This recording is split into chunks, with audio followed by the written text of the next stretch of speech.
ਵਾਹਿਗੁਰੂ ਜੀ ਕਾ ਖਾਲਸਾ, ਵਾਹਿਗੁਰੂ ਜੀ ਕੀ ਫਤਿਹ ਜੀ। ਸਾਰੇ ਵੀਰਾਂ ਭੈਣਾਂ ਨੂੰ ਸਵਾਗਤ ਹੈ ਜੀ ਤੁਹਾਡਾ ਆਨਲਾਈਨ ਗੁਰਮਤਿ ਕਲਾਸ ਵਿੱਚ। ਜਿਵੇਂ ਕਿ ਆਪ ਸਭ ਨੂੰ ਪਤਾ ਹੈ, ਅਸੀਂ ਸਾਰੇ ਵੀਰ ਭੈਣਾਂ ਮਿਲ ਕੇ ਸੁਖਮਨੀ ਸਾਹਿਬ ਜੀ ਦੀ ਵਿਚਾਰ ਸਾਂਝੀ ਕਰ ਰਹੇ ਹਾਂ। ਸੁਖਮਨੀ ਸਾਹਿਬ ਜੀ ਦੀ ਪਾਵਨ ਬਾਣੀ ਦਾ ਜੋ ਕੇਂਦਰੀ ਭਾਵ ਹੈ, ਰਹਾਉ ਦੀਆਂ ਪੰਕਤੀਆਂ ਵਿੱਚ ਹੈ। ਸੁਖਮਨੀ ਸੁਖ ਅੰਮ੍ਰਿਤ ਪ੍ਰਭ ਨਾਮ, ਭਗਤ ਜਨਾ ਕੈ ਮਨ ਵਿਸਰਾਮ। यानी जो सुख देने वाली मणि है, जो सुखों का मूल है, वो है प्रभु का नाम, यानी रब के गुण और रब की रजा के अंदर तुरना। ये सुखमनी सुखों की मणि है, भाव सुखों का मूल है। रब की रजा के अंदर जिंदगी गुजारनी, रबी गुणों के धारनी होना। ਅਸੀਂ ਇਸ ਨੂੰ ਐਵੇਂ ਸਮਝ ਸਕਦੇ ਹਾਂ ਕਿ ਜੋ ਇਨਸਾਨ ਰੱਬੀ ਰਜ਼ਾ ਦੇ ਅੰਦਰ ਤੁਰੇਗਾ ਔਰ ਰੱਬੀ ਗੁਣਾਂ ਦਾ ਧਾਰਨੀ ਹੋਏਗਾ ਮਨ ਵਚਨ ਕਰਮ ਕਰਕੇ, ਉਹ ਇਨਸਾਨ ਸੁਖੀ ਔਰ ਸ਼ਾਂਤ ਰਹੇਗਾ। ਤੇ ਇਹ ਜੋ ਰੱਬੀ ਗੁਣ ਨੇ, ਜਿਹੜੇ ਰੱਬ ਦੇ ਪਿਆਰੇ ਨੇ, ਉਹ ਆਪਣੇ ਹਿਰਦੇ ਦੇ ਅੰਦਰ ਵਸਾਉਂਦੇ ਹਨ। ਜਿੰਦ ਜਾਨ ਦੇ ਨਾਲ ਉਸ ਦੇ ਨਾਲ ਪਿਆਰ ਕਰਦੇ ਨੇ, ਰੱਬੀ ਰਜ਼ਾ ਵਿੱਚ ਤੁਰਦੇ ਨੇ ਔਰ ਜੋ ਰੱਬੀ ਗੁਣਾਂ ਨੂੰ ਆਪਣੇ ਹਿਰਦੇ ਵਿੱਚ ਵਸਾ ਲੈਂਦੇ ਨੇ, ਉਹੀ ਰੱਬ ਦੇ ਭਗਤ ਨੇ। ਤਾਂ ਹੁਣ ਗੁਰਦੇਵ ਪਾਤਸ਼ਾਹ ਜੀ ਅਗਲੇ ਬੰਦਾਂ ਵਿੱਚ ਸਾਨੂੰ ਸਮਝਾ ਰਹੇ ਹਨ, ਨਿਰਤਨ ਕਉ ਧਨ ਤੇਰੋ ਨਾਉ। ਜੋ ਨਿਰਤਨ ਹੈ, ਜੋ ਕੰਗਾਲ ਹੈ, हे प्रभु ਉਹਦੇ ਵਾਸਤੇ ਤੇਰਾ ਹੁਕਮ, ਤੇਰੀ ਸਿਫਤ ਸਲਾਹ ਹੀ ਧਨ ਹੈ। सिफत सलाह तेरा हुक्म निरतन वास्ते, कंगाल वास्ते धन है। हुण ये चीज समझण वाली है कि निरतन और धनवान है कौन।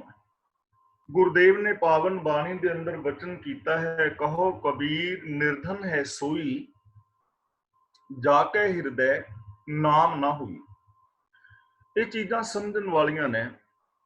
देखो कितना कंगाल होएगा वो मनुख जिस ते कोल धन है, दौलत है, मकान ने, जमीन जायदाद है, फैक्ट्रियां कारखाने ने, लेकिन वो अपने दिहाड़ीदार मजदूर दे पैसे नहीं दे रहा, उसकी तनख्वाह नहीं दे रहा, जां काम ज्यादा लै रहा है ते पैसे घट दे रहा है, तां की असीं उहनूं धनवान कहांगे। कितना कंगाल होएगा वो इंसान जिदे अंदर इंसानियत नहीं है। बेशक वो राजा होवे, बादशाह होवे, पर जे उसके अंदर इंसानियत नहीं, ਉਹਦੇ अंदर संतोख नहीं, ਤਾਂ ਉਹ ਕੰਗਾਲ ਹੀ ਹੈ ਨਾ। ਕਹਿੰਦੇ ਨੇ ਕਿਸੇ ਮਨੁੱਖ ਨੂੰ ਇੱਕ ਛਾਪ ਲੱਭੀ। ਮੈਂ ਇੱਕ ਨਿੱਕੀ ਜੀ ਕਹਾਣੀ ਤੋਂ ਗੱਲ ਸ਼ੁਰੂ ਕਰਾਂ ਜਿਸ ਕਰਕੇ ਸਾਨੂੰ ਇਹ ਚੀਜ਼ ਹੋਰ ਸਮਝ ਵਿੱਚ ਆ ਜਾਏ। सोने की छाप जिस के अंदर हीरा जड़िया होया सी, ते किसे गुरमुख प्यारे नूं लभ गई, रब दे प्यारे नूं जिस के अंदर संतोख सी। उन्हें ट्राई की कि इहदा मालिक मिल जाए, पर उहदा मालिक नहीं मिलिया। ते इहने सोचा कि मैं ये छाप जिहड़ी है अंगूठी किसे उस बंदे नूं दियांगा जो कंगाल होएगा, जो गरीब होएगा, उसनूं दे देंगा, जिस दे नाल वो अपना गुजारा कर लवेगा। कहंदे ने किसी रुख दे थल्ले बैठा सी ते कोई बादशाह दूजे देश के उत्ते हमला करने वास्ते जा रहा सी। उस बादशाह ने सोचा कि शायद ये कोई रब दा प्यारा रब दी भगती दे विच जुड़िया बैठा है, ते क्यों ना मैं इसनूं मत्था टेक चलां, शीश झुका चलां, ते ये मैनूं आशीष दवे ते मैं अगले मुल्क जित सकां। इन्हें अपनी फौजां नूं रुकण दा हुक्म कीता। उतरिया घोड़े तो, जरनैलां समेत इस रब दे प्यारे कोल पहुंचिया, जाके नमस्कार कीती ते क्या भी रब दे प्यारे मैनूं आशीष दे कि मैं जिस मंजिल वल वध रहा मैं उधर कामयाब हुआ। कहने लगा तू कौन है, कित्थों आया है, किस काम लिए जा रहा है। कहने लगा मैं बादशाह हूं, मैं 2 3 4 5 देश अपने अधीन कीते ने ਤੇ ਹੁਣ ਮੈਂ ਅਗਲੇ ਦੇਸ਼ਾਂ ਨੂੰ ਜਿੱਤਣ ਵਾਸਤੇ ਫੌਜਾਂ ਤੋੜੀਆਂ ਨੇ। ਮੈਂ ਚੱਕਰਵਰਤੀ ਬਾਦਸ਼ਾਹ बनना ਚਾਹੁੰਦਾ। मैं पूरे मुल्क ਨੂੰ ਆਪਣੇ ਅਧੀਨ ਕਰਨਾ ਚਾਹੁੰਦਾ। ਇਸ ਦੀ ਗੱਲ ਇਸਨੇ ਸੁਣੀ ਤੇ ਆਪਣੇ ਥੈਲੇ ਚੋਂ ਛਾਪ ਕੱਢ ਕੇ ਤੇ ਇਸ ਨੂੰ ਦਿੱਤੀ ਕਿ ਇਹ ਬਾਦਸ਼ਾਹ ਮੇਰੇ ਵੱਲੋਂ ਤੈਨੂੰ ਅੱਜ ਕਿਹਾ ਸੀਗਾ ਇਹਨੇ, ਮੈਨੂੰ ਲੱਗਦਾ ਗਲਤ ਕਿਹਾ ਜਿਹੜਾ ਪੜ੍ਹਨਾ, ਕਿਹੜਾ ਕਿਹਾ ਸੀਗਾ ਇਹਨੇ? हेलो, हाँ, उसने छाप कट के इसनूं दित्ती कि यह मेरे वालों तैनूं एक गिफ्ट है। ते बादशाह ने गल सोची कि शायद ये गिफ्ट इस करके दे रहा है कि मैं इसनूं इहदे बदले कुछ होर दवां। कहन लगा, रब दे प्यारिया, मैनूं दस कि तेरी मंग की है। तैनूं मैं जगीर दे दियां जिथे तू अपना डेरा बना लवीं, तैनूं धन दौलत दियां, की चाहता है? वो कहना, मैं तो कुछ नहीं चाहता, मैं अपनी किरत करके गुजारा वधिया हो रहा है, 2 वक्त की रोटी मिली जाती है। ते फिर कहता है, अंगूठी मैनू क्यों तू भेंट की है? कहन लगा, बादशाह, ये अंगूठी मैं भेंट नहीं की, ये अंगूठी मैनू कितों मिली सी, लभी सी किसी दी गिरी हुई। मैं यतन किया है कि इसका मालिक मैनू मिल जाए, पर नहीं मिलिया। फिर मैं अपने मन के अंदर सोचा सी कि जदों कोई मैनू कंगाल आदमी मिलेगा, गरीब कंगाल मिलेगा, मैं ये ओनू दे देंगा। तो अज मैनू तू मिलिया है, इस करके मैं तैनू दे दी है। बादशाह नूं गुस्सा चढ़िया, उसने अपनी कृपान खिंच ली ते तलवार काट के कहन लगा कि मेरा जी करदा मैं तैनू कतल कर दियां। तू बोला है कि पागल है? मैं तैनू कह रहा कि मैं एक बादशाह हाँ। मैं अपनियां फौजां दे नाल 2 3 4 5 7 देश जिते ने। उन्हां देशां नूं अपने अधीन करन तो बाद मैं अगले देश ते हमलावर होया हाँ। मैं उन्होंने अपने राज दे अंदर मिला के मैं चक्रवर्ती बादशाह बनना चाहना, ते तू मैनू कंगाल कह रहा। कहने लगा, बादशाह तां ही ते कंगाल कह रहा कि तेरा अपने देश के नाल राज नहीं होया, दूजा देश जित्तिया, तीजा चौथा पंजवां छेवां सतवां जित्तिया, हाले भी तेरी भुख नहीं मिटी। तू होर कतल करके, लोगों का कतलाम करके ते होर कुछ खाना पाना चाहना है। ਇਹਦਾ मतलब तू कंगाल है, ਇਹਦਾ हकदार तू। ਤਾਂ कंगाल कितना बंदा होएगा जिसके कोल इन्ना कुछ होए ते फिर भी वो खून बहाए? कितना कंगाल होएगा वो मनुख जो 2 साल की बच्ची दे नाल जबर जना कर दे? कितना कंगाल होएगा वो मनुख जो केवल पैसे वास्ते डुप्लीकेट दवाइयां बेच रहा है और लोगों की जिंदगी नाल खिलवाड़ कर रहा है? कितना कंगाल होएगा वो मनुख जो फलों के अंदर कैमिकल पा रहा है, जो दुध जिहड़ा है कैमिकल का बना रहा है। तो कंगाल ही है ना, उसके अंदर इंसानियत नहीं है। तो गुणा का ना होना ही असली कंगालता है, असली गरीबी है। तो गुरु पातशाह जी कहते ने, हे प्रभु, जेड़ा निरतन है, जिसते कोल गुणा का खजाना नहीं, जिसते कोल संतोख नहीं, जिसते कोल सच नहीं, ਉਹਦੇ ਵਾਸਤੇ ਧਨ है तेरा नाम का मतलब तेरा हुक्म, तेरा सिस्टम। यानी जी, हाँ जी, सॉरी मैं ਤੁਹਾਨੂੰ ਟੋਕਣਾ ਆ। ਅਸੀਂ ਅੱਜ ਕਰਨੀ ਸੀਗੀ 7ਵੀਂ ਅਸ਼ਟਪਦੀ, ਪ੍ਰਭ ਕੈ ਸਿਮਰਨ ਕਾਰਜ ਪੂਰੇ। एक प्रभ के सिमरन कार्य पूरे। हाँ जी, वो करनी है नंबर 7ਵੀਂ। सॉरी जी, मैं फिर हाँ जी कर गया। कोई गल नहीं जी, कोई गल नहीं, मैं रोकना नहीं चाहता क्योंकि जी तुसीं लै च गल कर रहे थे ना। कोई ना, फिर एक मिनट ली प्रभ। हाँ कोई गल नहीं जी।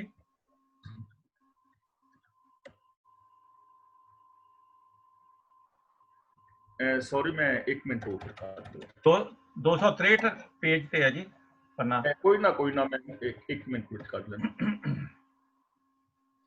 प्रभ के सिमरन कार्य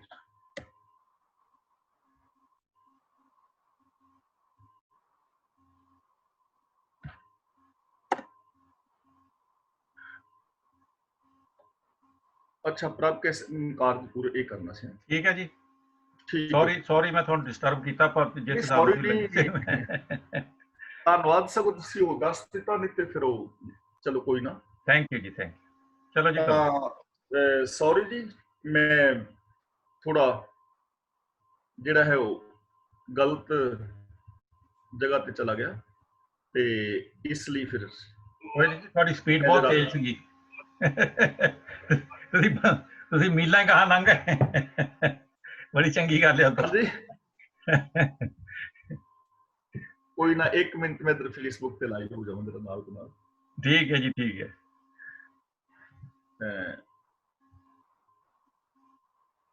हाँ जी, प्रभ के सिमरन कारज पूरे।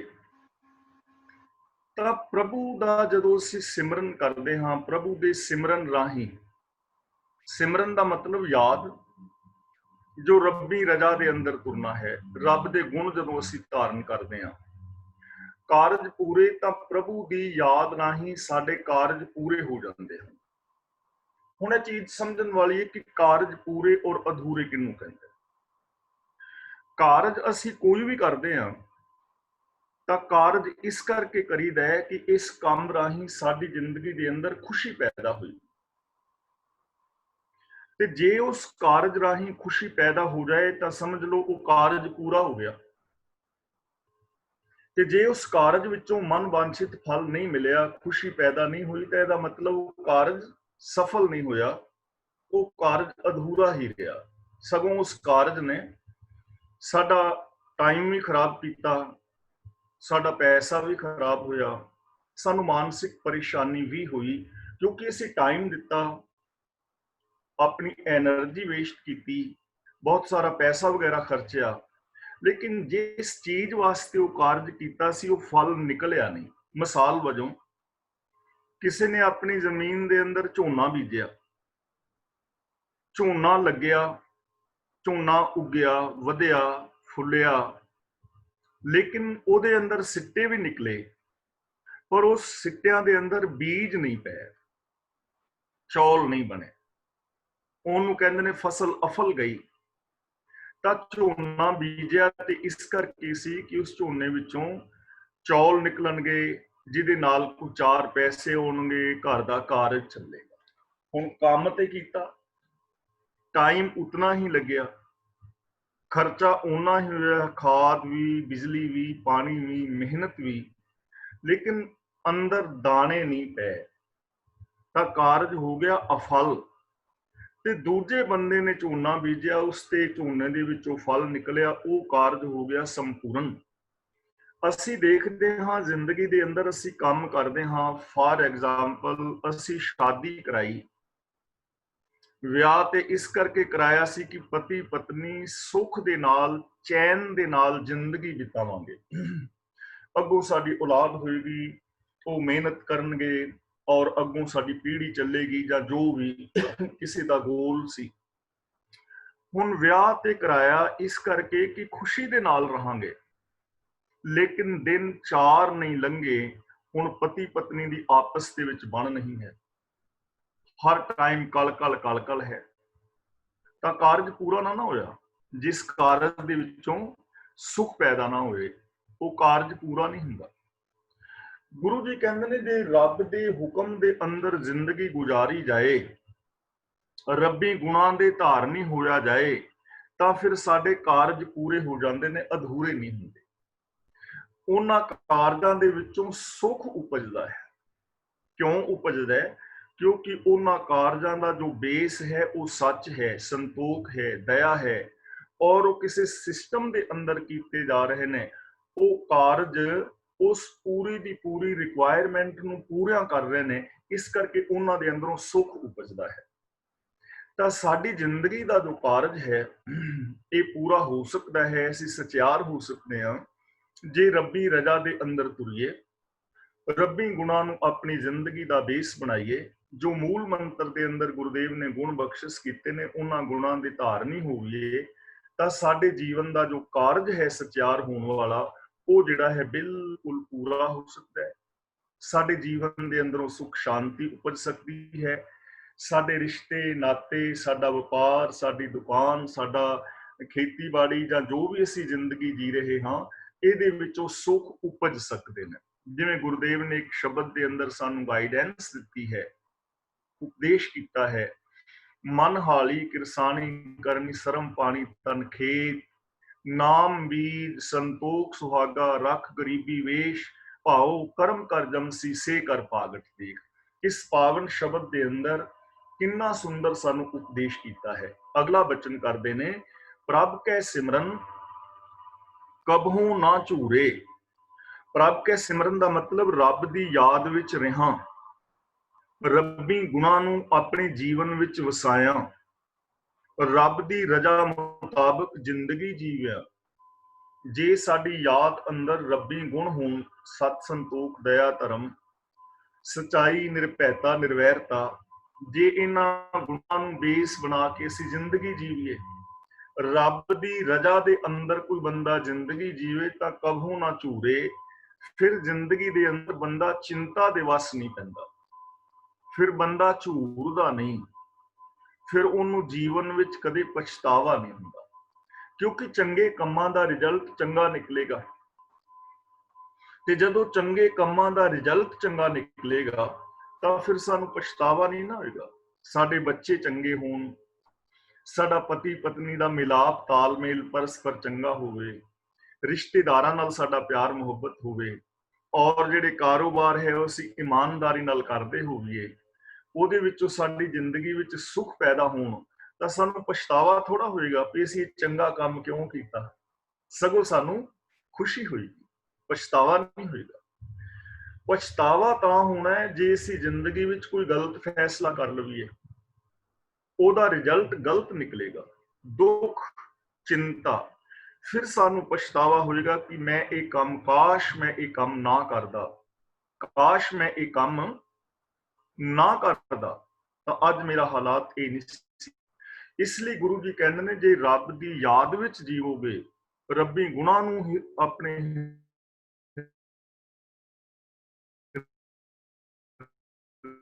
ਦੇ ਵਿੱਚ ਵਸਾਓਗੇ, ਗੁਣਾਂ ਨੂੰ ਬੇਸ ਬਣਾ ਕੇ ਜ਼ਿੰਦਗੀ ਜੀਵੋਗੇ ਤਾਂ ਹੋਵੇਗਾ, ਅਫਸੋਸ ਨਹੀਂ ਕਰਨਾ ਪਵੇਗਾ, ਡਿਪਰੈਸ਼ਨ ਆਦਿਕ ਦੇ ਸ਼ਿਕਾਰ ਤੁਸੀਂ ਨਹੀਂ ਹੋਵੋਗੇ। ਪ੍ਰਭ ਕੈ ਸਿਮਰਨ ਹਰ ਗੁਣ ਬਾਣੀ। ਹਰ ਗੁਣ ਬਾਣੀ ਦਾ ਮਤਲਬ ਰੱਬੀ ਗੁਣਾਂ ਵਾਲੀ ਬਾਣੀ। ਪ੍ਰਭੂ ਦਾ ਸਿਮਰਨ ਕਰਨ ਨਾਲ, ਯਾਨੀ ਰੱਬ ਦੇ ਗੁਣਾਂ ਨੂੰ ਯਾਦ ਰੱਖਣ ਨਾਲ, ਰੱਬੀ ਰਜ਼ਾ ਦੇ ਅੰਦਰ ਤੁਰਨ ਦੇ ਨਾਲ, ਜਿਹੜੀ ਬਾਣੀ ਹੈ ਉਹ ਗੁਣਾਂ ਵਾਲੀ ਹੋ ਜਾਂਦੀ ਹੈ, ਰੱਬੀ ਗੁਣਾਂ ਵਾਲੀ ਹੋ ਜਾਂਦੀ, ਕਿਉਂਕਿ ਜਿਸ ਦੇ ਅੰਦਰ ਗੁਣ ਵਸੇ ਨੇ, ਜਿਸ ਦੀ ਮਾਨਸਿਕਤਾ ਵਿੱਚ ਗੁਣ ਨੇ, ਜਿਸ ਦੇ ਸਬ ਕੌਨਸ਼ੀਅਸ ਦੇ ਅੰਦਰ ਗੁਣ ਨੇ, ਜਦੋਂ ਉਹ ਬੋਲੇਗਾ ਤੇ ਗੁਣਾਂ ਵਾਲੀ ਬਾਣੀ ਬੋਲੇਗਾ ਨਾ, ਉਹ ਈਰਖਾ ਵਾਲੀ ਬੋਲੀ ਨਹੀਂ ਬੋਲੇਗਾ, ਉਹ ਚੁਗਲੀ ਨਹੀਂ ਕਰੇਗਾ, ਉਹ ਨਿੰਦਾ ਨਹੀਂ ਕਰੇਗਾ, ਝੂਠ ਨਹੀਂ ਬੋਲੇਗਾ, ਉਹਦੇ ਅੰਦਰ ਨੈਗੇਟਿਵਿਟੀ ਨਹੀਂ ਹੋਏਗੀ, ਉਹਦੇ ਅੰਦਰ ਕ੍ਰੋਧ ਵਾਲੀ ਬੋਲੀ ਨਹੀਂ ਹੋਏਗੀ, ਉਹਦੀ ਬੋਲੀ ਵੀ ਜਿਹੜੀ ਹੈ ਬੜੀ ਵਧੀਆ ਮਿੱਠੀ ਹੋਏਗੀ, ਪੋਜ਼ਿਟਿਵ ਹੋਏਗੀ। ਗੁਰੂ ਜੀ ਨੇ ਪਾਵਨ ਵਚਨ ਕੀਤਾ ਹੈ ਨਾ, ਮਿੱਠ ਬੋਲੜਾ ਜੀ ਹਰ ਸੱਜਣ ਸੁਆਮੀ ਮੋਰਾ, ਜਿਸ ਦੇ ਹਿਰਦੇ ਵਿੱਚ ਰੱਬ ਵਸਿਆ ਹੈ ਉਹਦੀ ਬੋਲ ਬਾਣੀ ਵੀ ਮਿੱਠੀ ਹੋਏਗੀ। ਅਸੀਂ ਜਪਜੀ ਸਾਹਿਬ ਵਿੱਚ ਪੜ੍ਹ ਰਹੇ ਹਾਂ ਕਿ ਪ੍ਰਭੂ ਦੀ ਜਿਹੜੀ ਬੋਲੀ ਹੈ ਉਹ ਪ੍ਰੇਮ ਹੈ, ਭਾਖਿਆ ਭਾਉ ਅਪਾਰ। ਰੱਬ ਦੀ ਬੋਲੀ ਉਹ ਹੈ ਜਿਸ ਨੂੰ ਗੂੰਗੇ ਬੋਲ ਸਕਦੇ ਹਨ ਔਰ ਬੋਲੇ ਸੁਣ ਸਕਦੇ ਹਨ।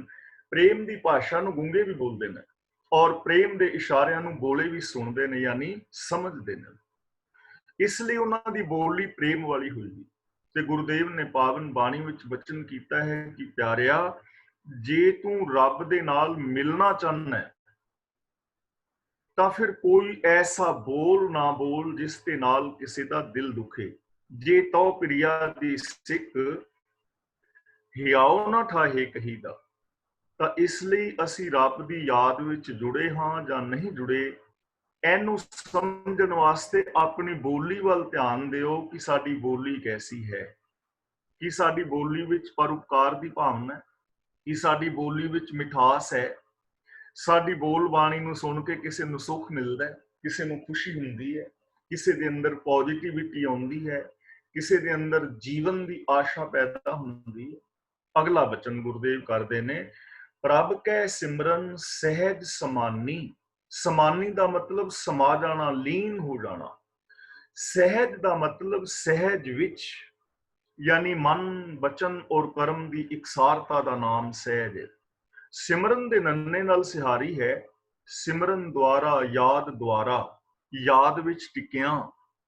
ਜੇ ਸੁਰਤ ਰੱਬੀ ਯਾਦ ਵਿੱਚ ਟਿਕੀ ਹੋਵੇ, ਯਾਨੀ ਸਾਡੀ ਸੋਚ ਦੇ ਅੰਦਰ ਰੱਬੀ ਗੁਣ ਹੋਣ, ਤਾਂ ਉਸਨਾਂ ਗੁਣਾਂ ਦੇ ਸਦਕਾ ਸਹਿਜ ਸਮਾਨੀ ਦਾ ਬੰਦਾ ਮਤਲਬ ਕਿ ਬੰਦਾ ਸਹਿਜ ਦੇ ਅੰਦਰ ਟਿਕ ਜਾਂਦਾ ਹੈ, ਲੀਨ ਹੋ ਜਾਂਦਾ ਹੈ।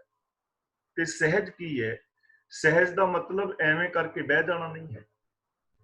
ਸਹਿਜ ਬਾਰੇ ਅਸੀਂ ਬੜੀ ਵਾਰੀ ਵਿਚਾਰ ਕਰ ਚੁੱਕੇ ਹਾਂ। ਮਨ, ਬਚਨ ਔਰ ਕਰਮ ਦੀ ਇਕਸਾਰਤਾ ਦਾ ਨਾਮ ਸਹਿਜ ਹੈ। ਮਨ, ਬਚਨ ਔਰ ਕਰਮ ਦੀ ਇਕਸਾਰਤਾ। ਸੋਚ ਦੇ ਅੰਦਰ ਵੀ ਸੱਚ, ਬੋਲਾਂ ਵਿੱਚ ਵੀ ਸੱਚ ਔਰ ਵਿਹਾਰ ਦੇ ਅੰਦਰ ਵੀ ਸੱਚ। ਬੰਦਾ ਇਹਦੇ ਅੰਦਰ ਸਮਾ ਜਾਂਦਾ ਹੈ। ਤੇ ਜਦੋਂ ਮਨ ਬਚਨ ਕਰਕੇ ਸੱਚ ਦੇ ਅੰਦਰ ਲੀਨ ਹੋ ਜਾਏ, ਉਦੋਂ ਬੰਦਾ ਸਚਿਆਰ ਹੋ ਜਾਂਦਾ ਹੈ। ਤੇ ਸਚਿਆਰ ਹੋਣ ਦਾ ਮਤਲਬ ਰੱਬ ਵਰਗਾ ਹੋ ਜਾਂਦਾ ਹੈ। ਇਸ ਲਈ ਰੱਬੀ ਗੁਣਾਂ ਦੀ ਇਹ ਮਹਾਨਤਾ ਹੈ ਕਿ ਜੋ ਰੱਬੀ ਗੁਣਾਂ ਨੂੰ ਆਪਣੇ ਹਿਰਦੇ ਦੇ ਅੰਦਰ ਵਸਾਉਂਦਾ ਹੈ, ਉਹ ਆਤਮਕ ਅਡੋਲਤਾ ਦੇ ਅੰਦਰ ਟਿਕ ਕੇ ਆਤਮਕ ਅਡੋਲਤਾ ਦੇ ਰਾਹੀਂ ਰੱਬ ਦੇ ਅੰਦਰ ਸਦਾ ਲਈ ਸਮਾ ਜਾਂਦਾ ਹੈ। ਪ੍ਰਭ ਕੈ ਸਿਮਰਨ ਨਿਹਚਲ ਆਸਨ। ਨਿਹਚਲ ਦਾ ਮਤਲਬ ਟਿਕਵਾਂ, ਨਾ ਹਿੱਲਣ ਵਾਲਾ, ਜਿਹੜਾ ਹਿੱਲਦਾ ਨਹੀਂ। ਤਾਂ ਗੁਰੂ ਜੀ ਕਹਿੰਦੇ ਨੇ, ਰੱਬ ਦੇ ਗੁਣਾਂ ਨੂੰ ਮਨ ਵਿੱਚ ਵਸਾਇਆ, ਮਨ ਰੂਪੀ ਆਸਨ ਕਦੇ ਡੋਲਦਾ ਨਹੀਂ। ਮਨ ਐਸੀ ਅਵਸਥਾ ਵਿੱਚ ਚਲਾ ਜਾਂਦਾ ਹੈ ਜਿਹੜਾ ਆਸਨ ਕਦੇ ਡੋਲਦਾ ਨਹੀਂ, ਯਾਨੀ ਮਨ ਟਿਕ ਜਾਂਦਾ ਹੈ, ਮਨ ਡੋਲਦਾ ਨਹੀਂ। ਹੁਣ ਦੇਖੋ, ਅਸੀਂ ਇਸ ਚੀਜ਼ ਨੂੰ ਥੋੜਾ ਸਮਝਣਾ ਹੈ। ਅਸੀਂ ਤੁਰੇ ਜਾ ਰਹੇ ਹਾਂ ਕਿ ਕਿਸੇ ਬੰਦੇ ਦਾ ਮੰਨ ਲਓ ਕੋਈ 50 ਪਾਉਂਡ ਦਾ ਨੋਟ ਥੱਲੇ ਡਿੱਗ ਪਿਆ, ਤੇ ਸਾਨੂੰ ਪਤਾ ਲੱਗ ਗਿਆ ਤੇ ਅਸੀਂ ਉਹ ਪਾਉਂਡ ਚੁੱਕ ਕੇ ਜੇਬ ਵਿੱਚ ਪਾ ਲਏ। ਮਨ ਡੋਲ ਗਿਆ ਨਾ, 50 ਪਾਉਂਡ ਪਿੱਛੇ ਅਸੀਂ ਜੇਬ ਵਿੱਚ ਪਾ ਲਏ। ਲੇਕਿਨ ਜਿਸ ਦਾ ਆਚਰਨ ਉੱਚਾ ਬਣਿਆ ਹੋਇਆ ਹੈ, ਜਿਹਦੇ ਹਿਰਦੇ ਦੇ ਅੰਦਰ ਰੱਬੀ ਗੁਣ ਟਿਕੇ ਨੇ, ਉਹ ਉਹਨੂੰ ਆਪਣੇ ਜੇਬ ਵਿੱਚ ਨਹੀਂ ਪਾਏਗਾ, ਉਹਨੂੰ ਚੱਕੇਗਾ, ਅਗਲੇ ਬੰਦੇ ਨੂੰ ਆਵਾਜ਼ ਮਾਰੇਗਾ ਤੇ ਕਹੇਗਾ ਵੀ ਸੱਜਣਾ, ਆ ਤੇਰੇ 50 ਪਾਉਂਡ ਡਿੱਗ ਪਏ ਨੇ। ਆਮ ਬੰਦੇ ਦਾ ਮਨ ਇੱਕ ਇੱਕ ਪਾਉਂਡ ਪਿੱਛੇ ਡੋਲ ਜਾਂਦਾ ਹੈ, ਲੇਕਿਨ ਜਿਹੜੇ ਸੱਚ ਦੇ ਨਾਲ ਜੁੜੇ ਨੇ, ਉਹ ਕਰੋੜਾਂ ਨੂੰ ਵੀ ਲੱਤ ਮਾਰ ਦਿੰਦੇ ਨੇ। ਪਹਿਲੀ ਗੱਲ, ਵਿਕਾਰਾਂ ਨੂੰ ਵੇਖ ਕੇ ਬੰਦੇ ਦਾ ਮਨ ਡੋਲ ਜਾਂਦਾ ਹੈ, ਕਿਤੇ ਆਚਰਨ ਤੋਂ ਗਿਰ ਜਾਂਦਾ ਹੈ। ਪਰ ਜਿਨ੍ਹਾਂ ਦੇ ਹਿਰਦੇ ਦੇ ਅੰਦਰ ਰੱਬੀ ਗੁਣ ਨੇ, ਜੋ ਰੱਬੀ ਰਜ਼ਾ ਦੇ ਅੰਦਰ ਤੁਰਦੇ ਨੇ, ਉਹ ਆਚਰਨਕ ਤੌਰ ਤੇ ਨਹੀਂ ਡੋਲਦੇ। ਉਹਨਾਂ ਦੀ ਜਿਹੜੀ ਸ਼ਖਸੀਅਤ ਹੈ ਉਹ ਸੰਗੀਤਮਈ ਹੁੰਦੀ ਹੈ, ਉਹਨਾਂ ਦੇ ਅੰਦਰ ਇਖਲਾਕੀ ਜੁਰਅਤ ਹੁੰਦੀ ਹੈ, ਵਿਕਾਰਾਂ ਵਿੱਚ ਉਹ ਡਿੱਗਦੇ ਨਹੀਂ।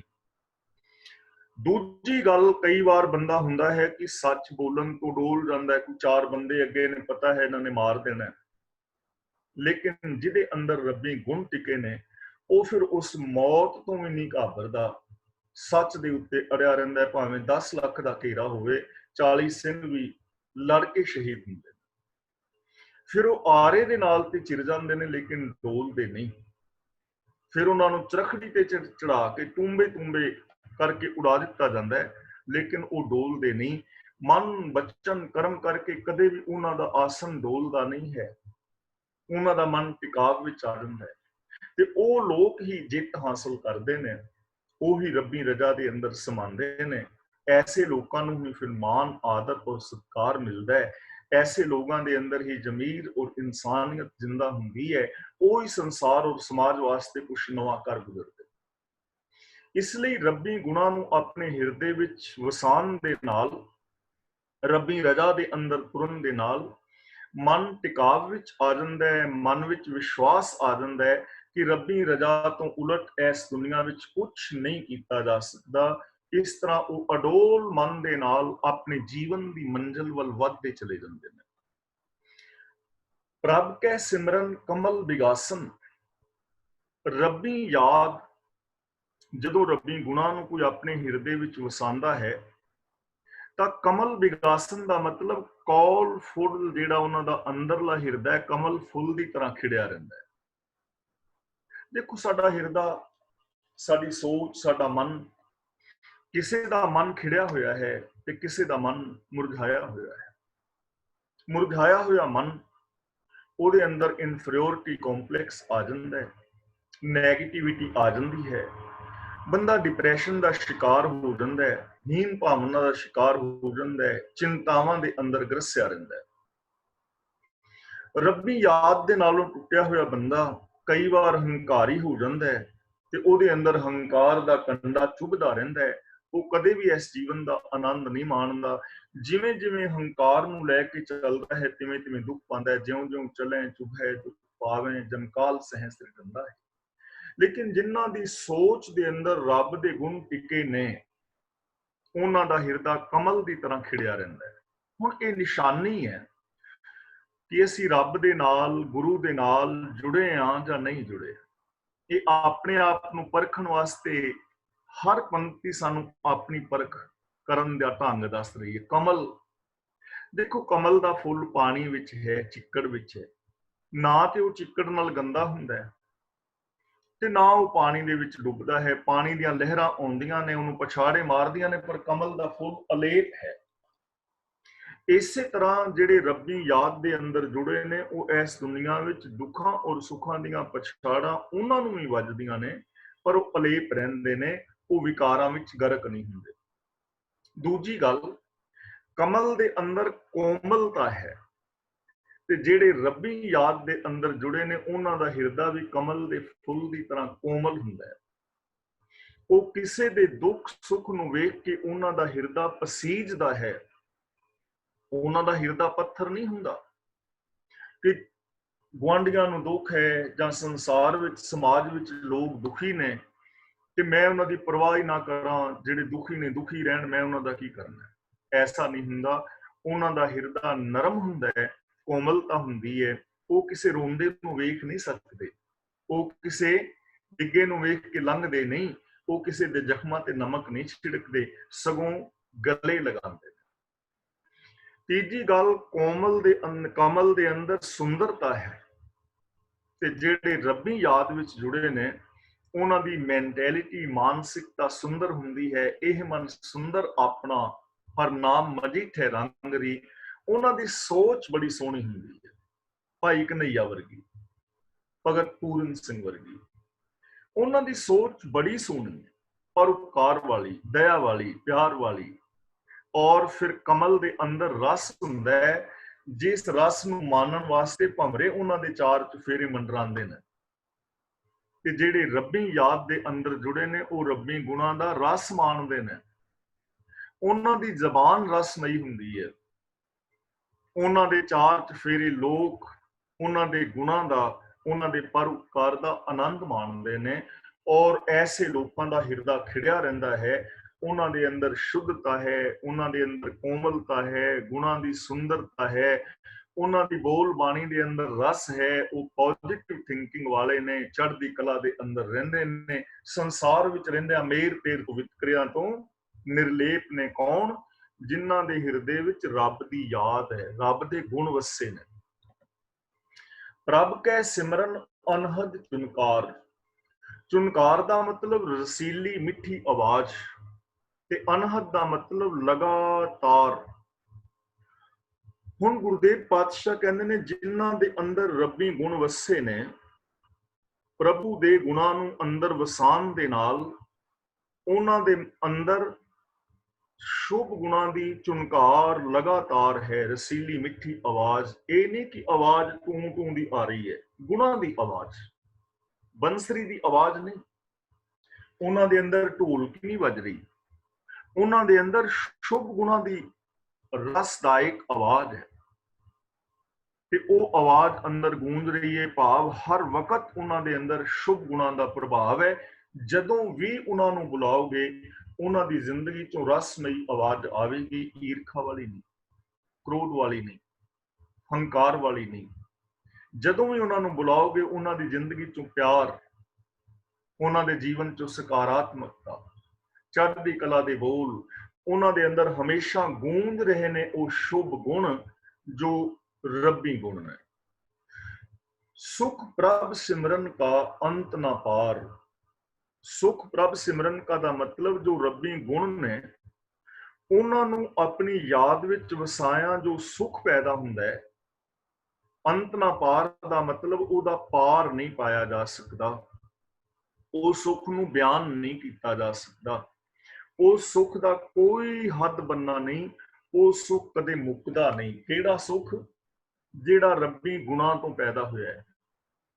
ਇੱਕ ਤੇ ਸੁਖ ਐਸਾ ਹੈ ਕਿ ਪੀਜੇ ਦਾ ਆਰਡਰ ਕੀਤਾ ਹੈ ਤੇ ਪੀਜੇ ਦੇ ਨਾਲ ਸੁਖ ਮਿਲੇਗਾ। ਪੀਜ਼ਾ ਮੰਗਾਇਆ ਪਰ ਉਹਨੇ ਮਿਰਚਾਂ ਜ਼ਿਆਦੀਆਂ ਪਾ ਦਿੱਤੀਆਂ ਤਾਂ ਉਹਦਾ ਸੁੱਖ ਤੇ ਇੰਨੇ ਨਾਲ ਹੀ ਖਤਮ ਹੋ ਗਿਆ। ਪੀਜ਼ਾ ਠੰਡਾ ਹੋ ਗਿਆ ਤਾਂ ਸੁੱਖ ਖਤਮ ਹੋ ਗਿਆ। ਸਬਜ਼ੀ ਬੜੇ ਸਵਾਦ ਦੇ ਨਾਲ ਬਣਾਈ ਪਰ ਥੋੜਾ ਜਿਹਾ ਨਮਕ ਤੇਜ਼ ਹੋ ਗਿਆ ਤੇ ਤਾਂ ਉਹਦਾ ਸੁੱਖ ਖਤਮ ਹੋ ਗਿਆ। ਇਹ ਸੁੱਖ ਛਿਨ ਪੰਗੁਰ ਹੁੰਦੇ ਨੇ। ਮੇਰਾ ਮਤਲਬ ਕਦਾਚਿਤ ਨਹੀਂ ਕਿ ਇਹਨਾਂ ਚੋਂ ਸੁੱਖ ਨਹੀਂ ਮਿਲਦਾ, ਲੇਕਿਨ ਛਿਨ ਪੰਗੁਰ ਨੇ, ਥੋੜੀ ਜਿਹੀ ਗੜਬੜ ਦੇ ਨਾਲ ਇਹ ਸੁੱਖ ਖਤਮ ਹੋ ਜਾਂਦੇ ਨੇ। ਪਰ ਜਿਹੜੇ ਸੁੱਖ ਰੱਬੀ ਗੁਣਾਂ ਦੇ ਨਾਲ ਅੰਦਰ ਪੈਦਾ ਹੁੰਦੇ ਨੇ ਉਹਨਾਂ ਦਾ ਕੋਈ ਅੰਤ ਨਹੀਂ। ਸਚਾਈ ਨਾਲ, ਦਇਆ ਨਾਲ, ਪਿਆਰ ਨਾਲ, ਮੁਹੱਬਤ ਨਾਲ, ਨਿਮਰਤਾ ਨਾਲ, ਨਿਰਵੈਰਤਾ ਦੇ ਵਿੱਚ ਲੀਨ ਹੋਇਆ ਜਿਹੜੇ ਸੁੱਖ ਪੈਦਾ ਹੁੰਦੇ ਨੇ ਉਹਨਾਂ ਦਾ ਤੇ ਕੋਈ ਅੰਤ ਹੀ ਨਹੀਂ। ਕਿਉਂਕਿ ਮਾਨਸਿਕ ਸ਼ਾਂਤੀ ਸਾਨੂੰ ਸ਼ੁਭ ਗੁਣਾਂ ਦੇ ਨਾਲ ਮਿਲਣੀ ਹੈ। ਸਰੀਰਕ ਸੁੱਖ ਜਿਹੜੇ ਨੇ ਉਹ ਸਾਨੂੰ ਰੋਟੀ, ਕੱਪੜੇ, ਮਕਾਨ ਦੇ ਨਾਲ ਮਿਲਣੇ ਨੇ, ਲੇਕਿਨ ਮਾਨਸਿਕ ਸ਼ਾਂਤੀ ਤਾਂ ਸ਼ੁਭ ਗੁਣਾਂ ਨਾਲ ਮਿਲਣੀ ਹੈ ਨਾ। ਉਹ ਤਾਂ ਸਬਜ਼ੀ ਨਾਲ ਤੇ ਮਾਨਸਿਕ ਸ਼ਾਂਤੀ ਨਹੀਂ ਮਿਲ ਸਕਦੀ, ਕੋਠੀ ਨਾਲ ਤੇ ਮਾਨਸਿਕ ਸ਼ਾਂਤੀ ਨਹੀਂ ਮਿਲ ਸਕਦੀ। ਜੇ ਮਿਲ ਸਕਦੀ ਹੁੰਦੀ ਤਾਂ ਫਿਰ ਜਿਹੜੇ ਵੱਡੇ ਵੱਡੇ ਮਹਿਲਾਂ ਦੇ ਮਾਲਕ ਨੇ ਉਹਨਾਂ ਦੇ ਘਰ ਤੇ ਸ਼ਾਂਤੀ ਨਹੀਂ ਸੀ ਨਾ ਹੋਣੀ, ਉਹਨਾਂ ਦੇ ਮਨ 'ਚ ਪਰੇਸ਼ਾਨੀਆਂ ਨਹੀਂ ਸੀ ਹੋਣੀਆਂ। ਇਹ ਸਰੀਰਕ ਸੁੱਖ ਨੇ, ਰੋਟੀ, ਕੱਪੜਾ, ਮਕਾਨ, ਸਰੀਰਕ ਸੁੱਖ ਪੈਦਾ ਹੁੰਦੇ ਨੇ, ਕੋਈ ਦੋ ਰਾਏ ਨਹੀਂ ਹੁੰਦੇ ਨੇ। ਲੇਕਿਨ ਮਾਨਸਿਕ ਜੋ ਸ਼ਾਂਤੀ ਹੈ ਉਹ ਸ਼ੁਭ ਗੁਣਾਂ ਦੇ ਨਾਲ ਮਿਲਦੀ। ਜਦੋਂ ਬੰਦੇ ਦੇ ਅੰਦਰ ਸ਼ੁਭ ਗੁਣ ਹੁੰਦੇ ਨੇ ਉਹ ਝੌਂਪੜੀ ਦੇ ਅੰਦਰ ਬੈਠਾ ਵੀ ਸ਼ਾਂਤ ਹੈ। ਲੇਕਿਨ ਜਦੋਂ ਸ਼ੁਭ ਗੁਣਾਂ ਦੇ ਨਾਲ ਬੰਦਾ ਨਾ ਜੁੜਿਆ ਹੋਵੇ ਤਾਂ ਉਹ ਮਖਮਲੀ ਗਦੇਲਿਆਂ ਦੇ ਉੱਤੇ ਵੀ ਪਰੇਸ਼ਾਨ ਹੁੰਦਾ ਹੈ। ਤਾਂ ਗੁਰੂ ਜੀ ਕਹਿੰਦੇ ਨੇ ਰੱਬੀ ਸਿਮਰਨ ਰਾਹੀਂ, ਰੱਬੀ ਗੁਣਾਂ ਰਾਹੀਂ ਜੋ ਸੁੱਖ ਔਰ ਸ਼ਾਂਤੀ ਪੈਦਾ ਹੁੰਦੀ ਹੈ ਉਹ ਅਸੀਮ ਹੈ, ਉਹ ਅਮੁਕ ਹੈ। ਸਿਮਰੈ ਸੇ ਜਨ ਜਿਨ ਕੋ ਪ੍ਰਭ ਮਇਆ, ਰੱਬ ਦੇ ਗੁਣਾਂ ਨੂੰ ਉਹ ਆਪਣੀ ਯਾਦ ਵਿੱਚ ਵਸਾਉਂਦੇ ਨੇ ਜੋ ਰੱਬੀ ਮਿਹਰ ਦੇ ਪਾਤਰ ਬਣਦੇ ਹਨ। ਨਾਨਕ ਤਿੰਨ ਜਨ ਸ਼ਰਨੀ ਪਿਆ।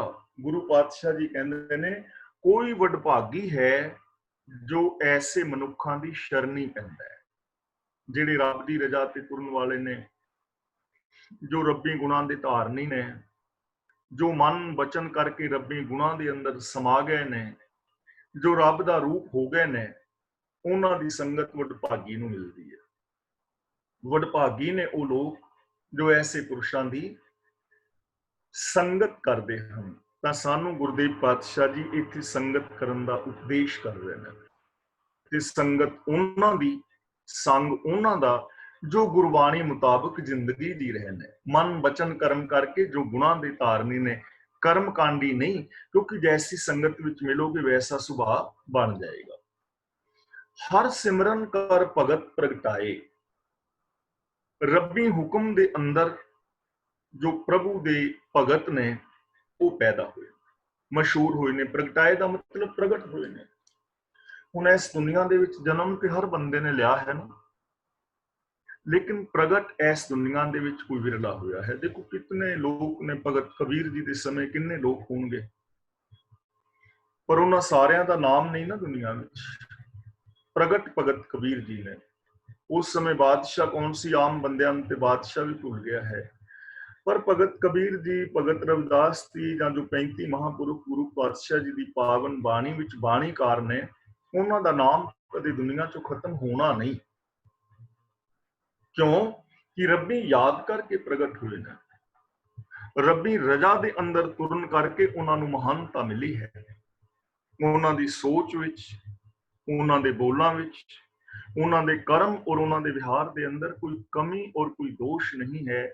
ਉਹ ਗੁਣਾਂ ਦੇ ਮੁਜੱਸਮੇ ਨੇ, ਉਹ ਰੱਬ ਦਾ ਰੂਪ ਹੋ ਗਏ ਨੇ। ਤਾਂ ਹਰੀ ਦੇ ਸਿਮਰਨ ਦਾ ਮਤਲਬ ਰੱਬੀ ਗੁਣਾਂ ਕਰਕੇ, ਰੱਬੀ ਰਜ਼ਾ ਦੇ ਅੰਦਰ ਤੁਰਨ ਕਰਕੇ ਪ੍ਰਭੂ ਦੇ ਪਿਆਰਿਆਂ ਨੂੰ ਇਸ ਦੁਨੀਆ ਦੇ ਅੰਦਰ ਮਾਣ ਮਿਲਿਆ ਹੈ। ਔਰ ਪਿੱਛੇ ਵੀ ਮਿਲਿਆ ਹੈ ਮਾਣ, ਅੱਜ ਵੀ ਮਿਲ ਰਿਹਾ ਹੈ। ਆਉਣ ਵਾਲੇ ਸਮੇਂ ਦੇ ਅੰਦਰ ਵੀ ਜੋ ਰੱਬੀ ਰਜ਼ਾ ਵਿੱਚ ਤੁਰੇਗਾ, ਜੋ ਰੱਬੀ ਗੁਣਾਂ ਦਾ ਧਾਰਨੀ ਹੋਏਗਾ, ਆਉਣ ਵਾਲੇ ਸਮੇਂ ਦੇ ਅੰਦਰ ਵੀ ਉਹ ਪ੍ਰਗਟ ਹੋਏਗਾ, ਉਸੇ ਨੂੰ ਮਾਣ ਆਦਰ ਔਰ ਸਤਿਕਾਰ ਮਿਲੇਗਾ। ਹਰ ਸਿਮਰਨ ਲਗ ਬੇਦ ਉਪਾਏ। ਤਾਂ ਗੁਰੂ ਪਾਤਸ਼ਾਹ ਜੀ ਕਹਿੰਦੇ ਨੇ ਰੱਬ ਦੇ ਹੁਕਮ ਵਿੱਚ ਉਹ ਲੋਕ ਵੀ ਨੇ ਜਿਨ੍ਹਾਂ ਨੇ ਵੇਦ ਆਦਿਕ ਲਿਖੇ ਨੇ, ਭਾਵ ਕਿ ਰੱਬ ਦੇ ਹੁਕਮ ਤੋਂ ਉਹ ਬਾਹਰ ਨਹੀਂ ਹੋਏ, ਰੱਬੀ ਰਜ਼ਾ ਤੋਂ ਬਾਹਰ ਕੁਛ ਵੀ ਉਹ ਲਿਖ ਨਹੀਂ ਪਾਏ, ਭਾਵ ਕਿ ਰੱਬ ਦੀ ਰਜ਼ਾ ਤੋਂ ਉਲਟ ਕੁਛ ਕੀਤਾ ਨਹੀਂ ਜਾ ਸਕਦਾ। ਰੱਬ ਦੀ ਰਜ਼ਾ ਦੇ ਵਿੱਚ ਹੀ ਉਹ ਸਨ ਜਿਨ੍ਹਾਂ ਨੇ ਵੇਦ ਆਦਿਕ ਪੈਦਾ ਕੀਤੇ, ਭਾਵ ਜੋ ਮਹਾਗਿਆਨੀ ਨੇ ਉਹ ਵੀ ਰੱਬ ਦੀ ਰਜ਼ਾ ਤੋਂ ਬਾਹਰ ਜ਼ਿੰਦਗੀ ਨਹੀਂ ਜੀ ਸਕਦੇ। ਜੇ ਕੋਈ ਇਹ ਕਹੇ ਕਿ ਮੈਂ ਵੇਦ ਸ਼ਾਸਤਰ ਲਿਖੇ ਨੇ, ਵੇਦ ਸ਼ਾਸਤਰ ਮੈਂ ਪੜ੍ਹੇ ਨੇ ਤੇ ਮੈਂ ਰੱਬੀ ਰਜ਼ਾ ਤੋਂ ਬਾਹਰ ਕੋਈ ਜ਼ਿੰਦਗੀ ਜੀ ਸਕਾਂ ਜਾਂ ਰੱਬੀ ਰਜ਼ਾ ਤੋਂ ਬਾਹਰ ਮੈਂ ਕੁਝ ਕਰ ਸਕਾਂ, ਤਾਂ ਐਸਾ ਨਹੀਂ ਕਰ ਪਾਏਗਾ। ਰੱਬੀ ਰਜ਼ਾ ਦੇ ਅੰਦਰ ਹੀ ਸਾਰੀ ਸ੍ਰਿਸ਼ਟੀ ਕੰਮ ਕਰਦੀ ਹੈ। ਹਰ ਸਿਮਰਨ ਭੈ ਸਿੱਧ ਜਤੀ ਦਾਤੇ। ਹਰ ਸਿਮਰਨ ਦਾ ਮਤਲਬ ਇੱਥੇ ਰੱਬੀ ਰਜ਼ਾ ਹੈ, ਰੱਬ ਦਾ ਹੁਕਮ ਹੈ। ਜਿੰਨੇ ਵੀ ਸਿੱਧ ਨੇ, ਜਤੀ ਨੇ, ਦਾਤੇ ਨੇ, ਗੁਰਦੇਵ ਪਾਤਸ਼ਾਹ ਜੀ ਕਹਿੰਦੇ ਨੇ ਉਹ ਸਾਰੇ ਰੱਬੀ ਹੁਕਮ ਦੇ ਵਿੱਚ ਨੇ, ਰੱਬ ਦੇ ਹੁਕਮ ਤੋਂ ਉਹ ਬਾਹਰ ਨਹੀਂ ਹਨ। ਚਾਹੇ ਕੋਈ ਸਿੱਧ ਹੈ ਜਾਂ ਜਤੀ ਹੈ ਜਾਂ ਕੋਈ ਦਾਤਾ ਹੈ, ਇਹ ਰੱਬੀ ਹੁਕਮ ਤੋਂ ਬਾਹਰ ਨਹੀਂ ਹਨ। ਸਿੱਧ ਦਾ ਮਤਲਬ ਪੁੱਗਿਆ ਹੋਇਆ ਯੋਗੀ। ਲੇਕਿਨ ਹੁਣ ਜੇ ਕੋਈ ਪੁੱਗਿਆ ਹੋਇਆ ਯੋਗੀ ਹੈ ਯੋਗ ਸਾਧਨਾ ਦੇ ਅੰਦਰ, ਤੇ ਜੇ ਉਹ ਚਾਹੇ ਕਿ ਮੈਂ ਰੱਬੀ ਗੁਣਾਂ ਤੋਂ ਬਿਨਾਂ ਸ਼ਾਂਤੀ ਪਾ ਸਕਾਂ ਜਾਂ ਰੱਬ ਦੀ ਰਜ਼ਾ ਤੋਂ ਉਲਟ ਕੁਝ ਕਰ ਸਕਾਂ, ਤਾਂ ਐਸਾ ਕੁਝ ਵੀ ਨਹੀਂ ਹੋ ਸਕੇਗਾ। ਚਾਹੇ ਕੋਈ ਸਿੱਧ ਹੈ, ਜਤੀ ਹੈ ਜਾਂ ਦਾਨੀ ਹੈ, ਉਹ ਰੱਬੀ ਗੁਣਾਂ ਰਾਹੀਂ ਹੀ ਸੁਖ ਸ਼ਾਂਤੀ ਪਾ ਸਕਦਾ ਹੈ, ਰੱਬ ਦੀ ਰਜ਼ਾ ਤੋਂ ਬਾਹਰ ਨਹੀਂ। ਹਰ ਸਿਮਰਨ ਨੀਚ ਚਹੁਕੁੰਟ ਜਾਤੇ। ਹਰ ਸਿਮਰਨ ਦਾ ਮਤਲਬ ਰੱਬੀ ਗੁਣਾਂ ਨੂੰ ਯਾਦ ਕਰਕੇ, ਰੱਬੀ ਰਜ਼ਾ ਦੇ ਅੰਦਰ ਤੁਰ ਕੇ ਹੀ ਜੋ ਨੀਚ ਨੇ ਉਹ ਵੀ 4 ਕੁੰਟਾਂ ਦੇ ਅੰਦਰ ਪ੍ਰਗਟ ਹੋ ਸਕਦੇ ਨੇ। ਨੀਚ ਦਾ ਮਤਲਬ ਜਿਸ ਦੀ ਸੋਚ ਨੀਵੀਂ ਹੈ, ਤੇ ਨੀਵੀਂ ਸੋਚ ਕਰਕੇ ਉਸ ਮਨੁੱਖ ਨੂੰ ਮਾਣ ਨਹੀਂ ਮਿਲਦਾ, ਆਦਰ ਨਹੀਂ ਮਿਲਦਾ, ਨੀਵੀਂ ਸੋਚ ਵਾਲੇ ਬੰਦੇ ਨੂੰ ਸਤਿਕਾਰ ਨਹੀਂ ਮਿਲਦਾ, ਸੁੱਖ ਨਹੀਂ ਮਿਲਦਾ। ਪਰ ਜੇ ਉਹ ਨੀਵੀਂ ਸੋਚ ਵਾਲਾ ਚਾਹੇ ਕਿ ਮੈਨੂੰ ਵੀ ਮਾਣ ਆਦਰ ਸਤਿਕਾਰ ਮਿਲੇ, ਤਾਂ ਉਹਦੇ ਵਾਸਤੇ ਇੱਕ ਨਿਯਮ ਹੈ ਕਿ ਉਹ ਰੱਬ ਦੀ ਰਜ਼ਾ ਵਿੱਚ ਆ ਜਾਏ, ਉਹ ਰੱਬੀ ਗੁਣਾਂ ਦਾ ਧਾਰਨੀ ਹੋ ਜਾਏ, ਰੱਬੀ ਗੁਣਾਂ ਨੂੰ ਆਪਣੇ ਹਿਰਦੇ ਦੇ ਅੰਦਰ ਉਹ ਵਸਾ ਲਵੇ, ਤਾਂ ਉਹ ਨੀਚ ਵੀ ਮਹਾਨ ਹੋ ਸਕਦਾ ਹੈ, ਉਹ ਵੀ 4 ਕੁੰਟਾਂ ਵਿੱਚ ਜਾਣਿਆ ਜਾ ਸਕਦਾ ਹੈ। ਇਹ ਨਾ ਅਜਾਮਲ ਪਾਪੀ ਜਗ ਜਾਣੈ ਨਿਮਕ ਮਾਹੀ ਨਿਸਤਾਰਾ, ਨਾਨਕ ਕਹਿਤ ਚੇਤ ਚਿੰਤਾਮਨ ਤੈ ਪੀ ਉਤਰੈ ਪਾਰਾ। ਤਾਂ ਹੇ ਨਾਨਕ, 1 ਮਿੰਟ ਕੀ ਹੈ, ਹੇ ਨਾਨਕ, ਮੈਂ ਮੇਰੀ ਕਲਾਸ ਲਾ ਰਿਹਾ, ਮੈਂ ਬਾਅਦ ਵਿੱਚ ਲੈ।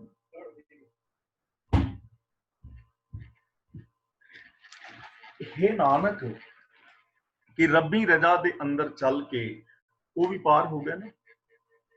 ਅਜਾਮਲ ਪਾਪੀ ਜਗ ਜਾਣੈ ਨਿਮਕ ਮਾਹੇ ਨਿਸਤਾਰਾ, ਨਾਨਕ ਕਹਿਤ ਚੇਤ ਚਿੰਤਾਮਨ ਤੈ ਪੀ ਉਤਰੈ ਪਾਰਾ। ਕਿ ਅਜਾਮਲ ਵਰਗਿਆਂ ਦਾ ਪਾਰ ਉਤਾਰਾ ਹੋ ਗਿਆ। ਤੇ ਗੁਰੂ ਜੀ ਕਹਿੰਦੇ ਨੇ ਕਿ ਹੇ ਮਨਾ, ਜੇਕਰ ਤੂੰ ਵੀ ਰੱਬ ਦੇ ਚਰਨਾਂ ਦੀ ਸ਼ਰਨ ਵਿੱਚ ਜੁੜ ਜਾਏ ਤਾਂ ਤੇਰਾ ਵੀ ਪਾਰ ਉਤਾਰਾ ਹੋ ਸਕਦਾ ਹੈ। ਗਨਕਾ ਉਧਰੀ ਹਰ ਕੈ ਤੋਤ, ਗਨਕਾ ਵਰਗੀਆਂ ਦਾ ਉਧਾਰ ਹੋ ਗਿਆ। ਕੌਡੇ ਵਰਗੇ ਇਨਸਾਨ ਤਰ ਗਏ, ਸੱਜਣ ਵਰਗੇ ਤਰ ਗਏ। ਤੇ ਅੱਜ ਦੇ ਯੁੱਗ ਵਿੱਚ ਵੀ ਆਪਣੇ ਚੌਗਿਰਦੇ ਅਸੀਂ ਧਿਆਨ ਮਾਰੀਏ, ਕਿਤਨੇ ਸਾਰੇ ਐਸੇ ਸੱਜਣ ਮਿੱਤਰ, ਐਸੇ ਇਨਸਾਨ ਜਿਹੜੇ ਨਸ਼ਈ ਸਨ, ਨਸ਼ੇ ਵਰਤਦੇ ਸਨ ਜਾਂ ਕੋਈ ਮਾੜੇ ਕਰਮ ਕਰਦੇ ਸਨ, ਪਰ ਕਿਸੇ ਚੰਗੇ ਇਨਸਾਨ ਦੀ ਸੰਗਤ ਮਿਲੀ, ਉਹ ਗੁਰਦੁਆਰਾ ਸਾਹਿਬ ਜਾਣ ਲੱਗ ਗਏ, ਬਾਣੀ ਪੜਨ ਸੁਣਨ ਲੱਗ ਗਏ, ਤੇ ਅੱਜ ਉਹ ਚੰਗੇ ਇਨਸਾਨ ਹੋ ਗਏ ਨੇ, ਨਸ਼ੇ ਛੱਡ ਗਏ ਨੇ, ਵਿਕਾਰ ਛੱਡ ਗਏ ਨੇ, ਪਾਪ ਛੱਡ ਗਏ ਨੇ। ਯਾਨੀ ਜੇ ਚੰਗੀ ਸੰਗਤ ਮਿਲ ਗਈ, ਮਾੜੇ ਕਰਮ ਛੱਡ ਦਿੱਤੇ, ਤਾਂ ਉਹ ਵੀ ਮਹਾਨ ਹੋ ਸਕਦਾ ਹੈ। ਹਰ ਇੱਕ ਦੇ ਅੰਦਰ ਪੋਸੀਬਿਲਿਟੀ ਹੈ। ਹਰ ਵਕਤ ਕਿਸੇ ਵੀ ਸਮੇਂ ਅਸੀਂ ਆਪਣੀ ਮਾੜੀ ਸੋਚ ਨੂੰ ਚੰਗੀ ਸੋਚ ਵਿੱਚ ਬਦਲ ਸਕਦੇ ਹਾਂ। ਇਹ ਪੋਸੀਬਿਲਿਟੀ ਹੈ। ਕਿਸੇ ਵੀ ਵੱਡੀ ਤੋਂ ਵੱਡੀ ਚਿੰਤਾ ਨੂੰ ਅਸੀਂ ਸਿਰਫ 20 ਦਿਨ ਦੇ ਅਭਿਆਸ ਦੇ ਨਾਲ ਖੁਸ਼ੀ ਦੇ ਅੰਦਰ ਤਬਦੀਲ ਕਰ ਸਕਦੇ ਹਾਂ। ਇਹ ਹੁਣ ਡਿਪੈਂਡ ਕਰਦਾ ਹੈ ਕਿ ਕੌਣ ਕਿੰਨੀ ਸ਼ਿੱਦਤ ਦੇ ਨਾਲ ਇਸ ਗੱਲ ਨੂੰ ਸਮਝਦਾ ਹੈ ਜਾਂ ਆਪਣੀ ਨੈਗੇਟਿਵਿਟੀ ਨੂੰ ਪੋਜ਼ਿਟਿਵਿਟੀ ਵਿੱਚ ਬਦਲਦਾ ਹੈ। ਡਾਕਟਰ ਸਰੂਪ ਸਿੰਘ ਮਰਵਾਹਾ ਨੇ ਪੁਸਤਕ ਲਿਖੀ ਹੈ ਚਿੰਤਾ, ਰੋਗ, ਕਾਰਨ ਤੇ ਉਪਾਅ। ਉਹਦੇ ਅੰਦਰ ਉਹ ਲਿਖਦੇ ਨੇ ਕਿ ਵੱਡੀ ਤੋਂ ਵੱਡੀ ਕਿਸੇ ਚਿੰਤਾ ਨੂੰ ਜਾਂ ਕਿਸੇ ਆਦਤ ਨੂੰ, ਮਾੜੀ ਨੂੰ 20 ਦਿਨ ਦੇ ਅਭਿਆਸ ਦੇ ਨਾਲ ਬੰਦਾ ਬਦਲ ਸਕਦਾ ਹੈ, ਉਸ ਚਿੰਤਾ ਤੋਂ ਮੁਕਤ ਹੋ ਸਕਦਾ ਹੈ। ਔਰ ਇਹ ਗੱਲ ਬਿਲਕੁਲ ਸੱਚ ਹੈ। ਗੁਰੂ ਸਾਹਿਬ ਜੀ 500 ਸਾਲ ਪਹਿਲਾਂ ਸਾਨੂੰ ਇਹ ਬਚਨ ਦੱਸ ਰਹੇ ਨੇ ਕਿ ਤੁਸੀਂ ਜਦੋਂ ਵੀ ਚਾਹੋ ਉਦੋਂ ਬਦਲ ਸਕਦੇ ਹੋ। ਜੇ ਤੁਸੀਂ ਗੁਰੂ ਦੇ ਚਰਨਾਂ ਵਿੱਚ ਆ ਜਾਓ ਨਾ, ਤਾਂ ਪਿਛਲੇ ਔਗਣ ਬਖਸ਼ ਲੈ ਪ੍ਰਭ ਆਗੇ ਮਾਰਗ ਪਾਵੇ, ਅੱਗੇ ਰਾਸਤਾ ਮਿਲ ਜਾਂਦਾ ਹੈ। ਤਾਂ ਜਿਹੜੇ ਨੀਵੀਂ ਬਿਰਤੀ ਵਾਲੇ ਲੋਕ ਨੇ, ਰੱਬੀ ਗੁਣਾ ਕਰਕੇ ਉਹ ਵੀ ਚਾਰਾਂ ਕੁੰਟਾਂ ਦੇ ਅੰਦਰ ਪ੍ਰਗਟ ਹੋ ਜਾਂਦੇ ਨੇ। ਹਰ ਸਿਮਰਨ ਧਾਰੀ ਸਭ ਧਰਨਾ। ਧਾਰੀ ਦਾ ਮਤਲਬ ਟਿਕਾਈ ਹੈ, ਧਰਨਾ ਦਾ ਮਤਲਬ ਧਰਤੀ। ਇੱਥੇ ਸਿਮਰਨ ਦਾ ਮਤਲਬ ਹੁਕਮ। ਹਰੀ ਨੇ ਹੁਕਮ ਦੇ ਅੰਦਰ ਸਾਰੀ ਧਰਤੀ ਟਿਕਾਈ ਹੋਈ ਹੈ। ਹੁਕਮ ਦਾ ਮਤਲਬ ਸਿਸਟਮ, ਸਾਰੀ। ਧਰਨਾ ਦਾ ਮਤਲਬ ਜਿੰਨੀ ਵੀ ਕਾਇਨਾਤ ਹੈ। ਧਰਨਾ ਦਾ ਮਤਲਬ ਕੱਲੀ ਧਰਤੀ ਨਹੀਂ, ਸ੍ਰਿਸ਼ਟੀ। ਵੈਸੇ ਧਰਨਾ ਧਰਤੀ ਨੂੰ ਵੀ ਕਹਿੰਦੇ ਨੇ, ਪਰ ਇੱਥੇ ਧਰਨਾ ਦਾ ਅਰਥ ਅਸੀਂ ਲਵਾਂਗੇ ਸ੍ਰਿਸ਼ਟੀ, ਸਾਰੀ ਸ੍ਰਿਸ਼ਟੀ, ਸਾਰਾ ਯੂਨੀਵਰਸ। ਸਿਮਰਨ ਦਾ ਇੱਥੇ ਮਤਲਬ ਹੈਗਾ ਹੁਕਮ। ਰੱਬੀ ਹੁਕਮ ਦੇ ਅੰਦਰ ਸਾਰੀ ਸ੍ਰਿਸ਼ਟੀ ਟਿਕੀ ਹੋਈ ਹੈ। ਚਾਹੇ ਧਰਤੀ ਹੈ, ਚੰਦਰਮਾ ਹੈ, ਸੂਰਜ ਹੈ, ਗ੍ਰਹਿ ਨਕਸ਼ਤਰ ਨੇ, ਤਾਰੇ ਨੇ, ਜਾਂ ਅਨੰਤ ਆਕਾਸ਼ ਗੰਗਾਵਾਂ ਨੇ, ਪੌਣ ਪਾਣੀ ਬੈਸੰਤਰ ਹੈ। ਸਾਰਾ ਕੁਝ ਕਿਸੇ ਸਿਸਟਮ ਦੇ ਅੰਦਰ, ਕੁਦਰਤੀ ਨਿਯਮਾਂ ਦੇ ਅੰਦਰ ਕੰਮ ਕਰ ਰਿਹਾ ਹੈ। ਰੱਬੀ ਰਜ਼ਾ ਦੇ ਅੰਦਰ ਇਹ ਸਾਰੀ ਕਾਇਨਾਤ ਪ੍ਰਭੂ ਪਰਮਾਤਮਾ ਨੇ ਟਿਕਾਈ ਹੈ। ਜਿਵੇਂ ਗੁਰੂ ਜੀ ਕਹਿੰਦੇ ਨਾਮ ਕੇ ਧਾਰੇ ਸਗਲੇ ਜੰਤ, ਨਾਮ ਕੇ ਧਾਰੇ ਖੰਡ ਬ੍ਰਹਿਮੰਡ। ਉੱਥੇ ਨਾਮ ਦਾ ਮਤਲਬ ਹੈ ਹੁਕਮ, ਕਿ ਹੁਕਮ ਦੇ ਅੰਦਰ ਹੀ ਸਾਰੇ ਖੰਡ ਬ੍ਰਹਿਮੰਡਾਂ ਨੂੰ ਆਸਰਾ ਮਿਲ ਰਿਹਾ ਹੈ।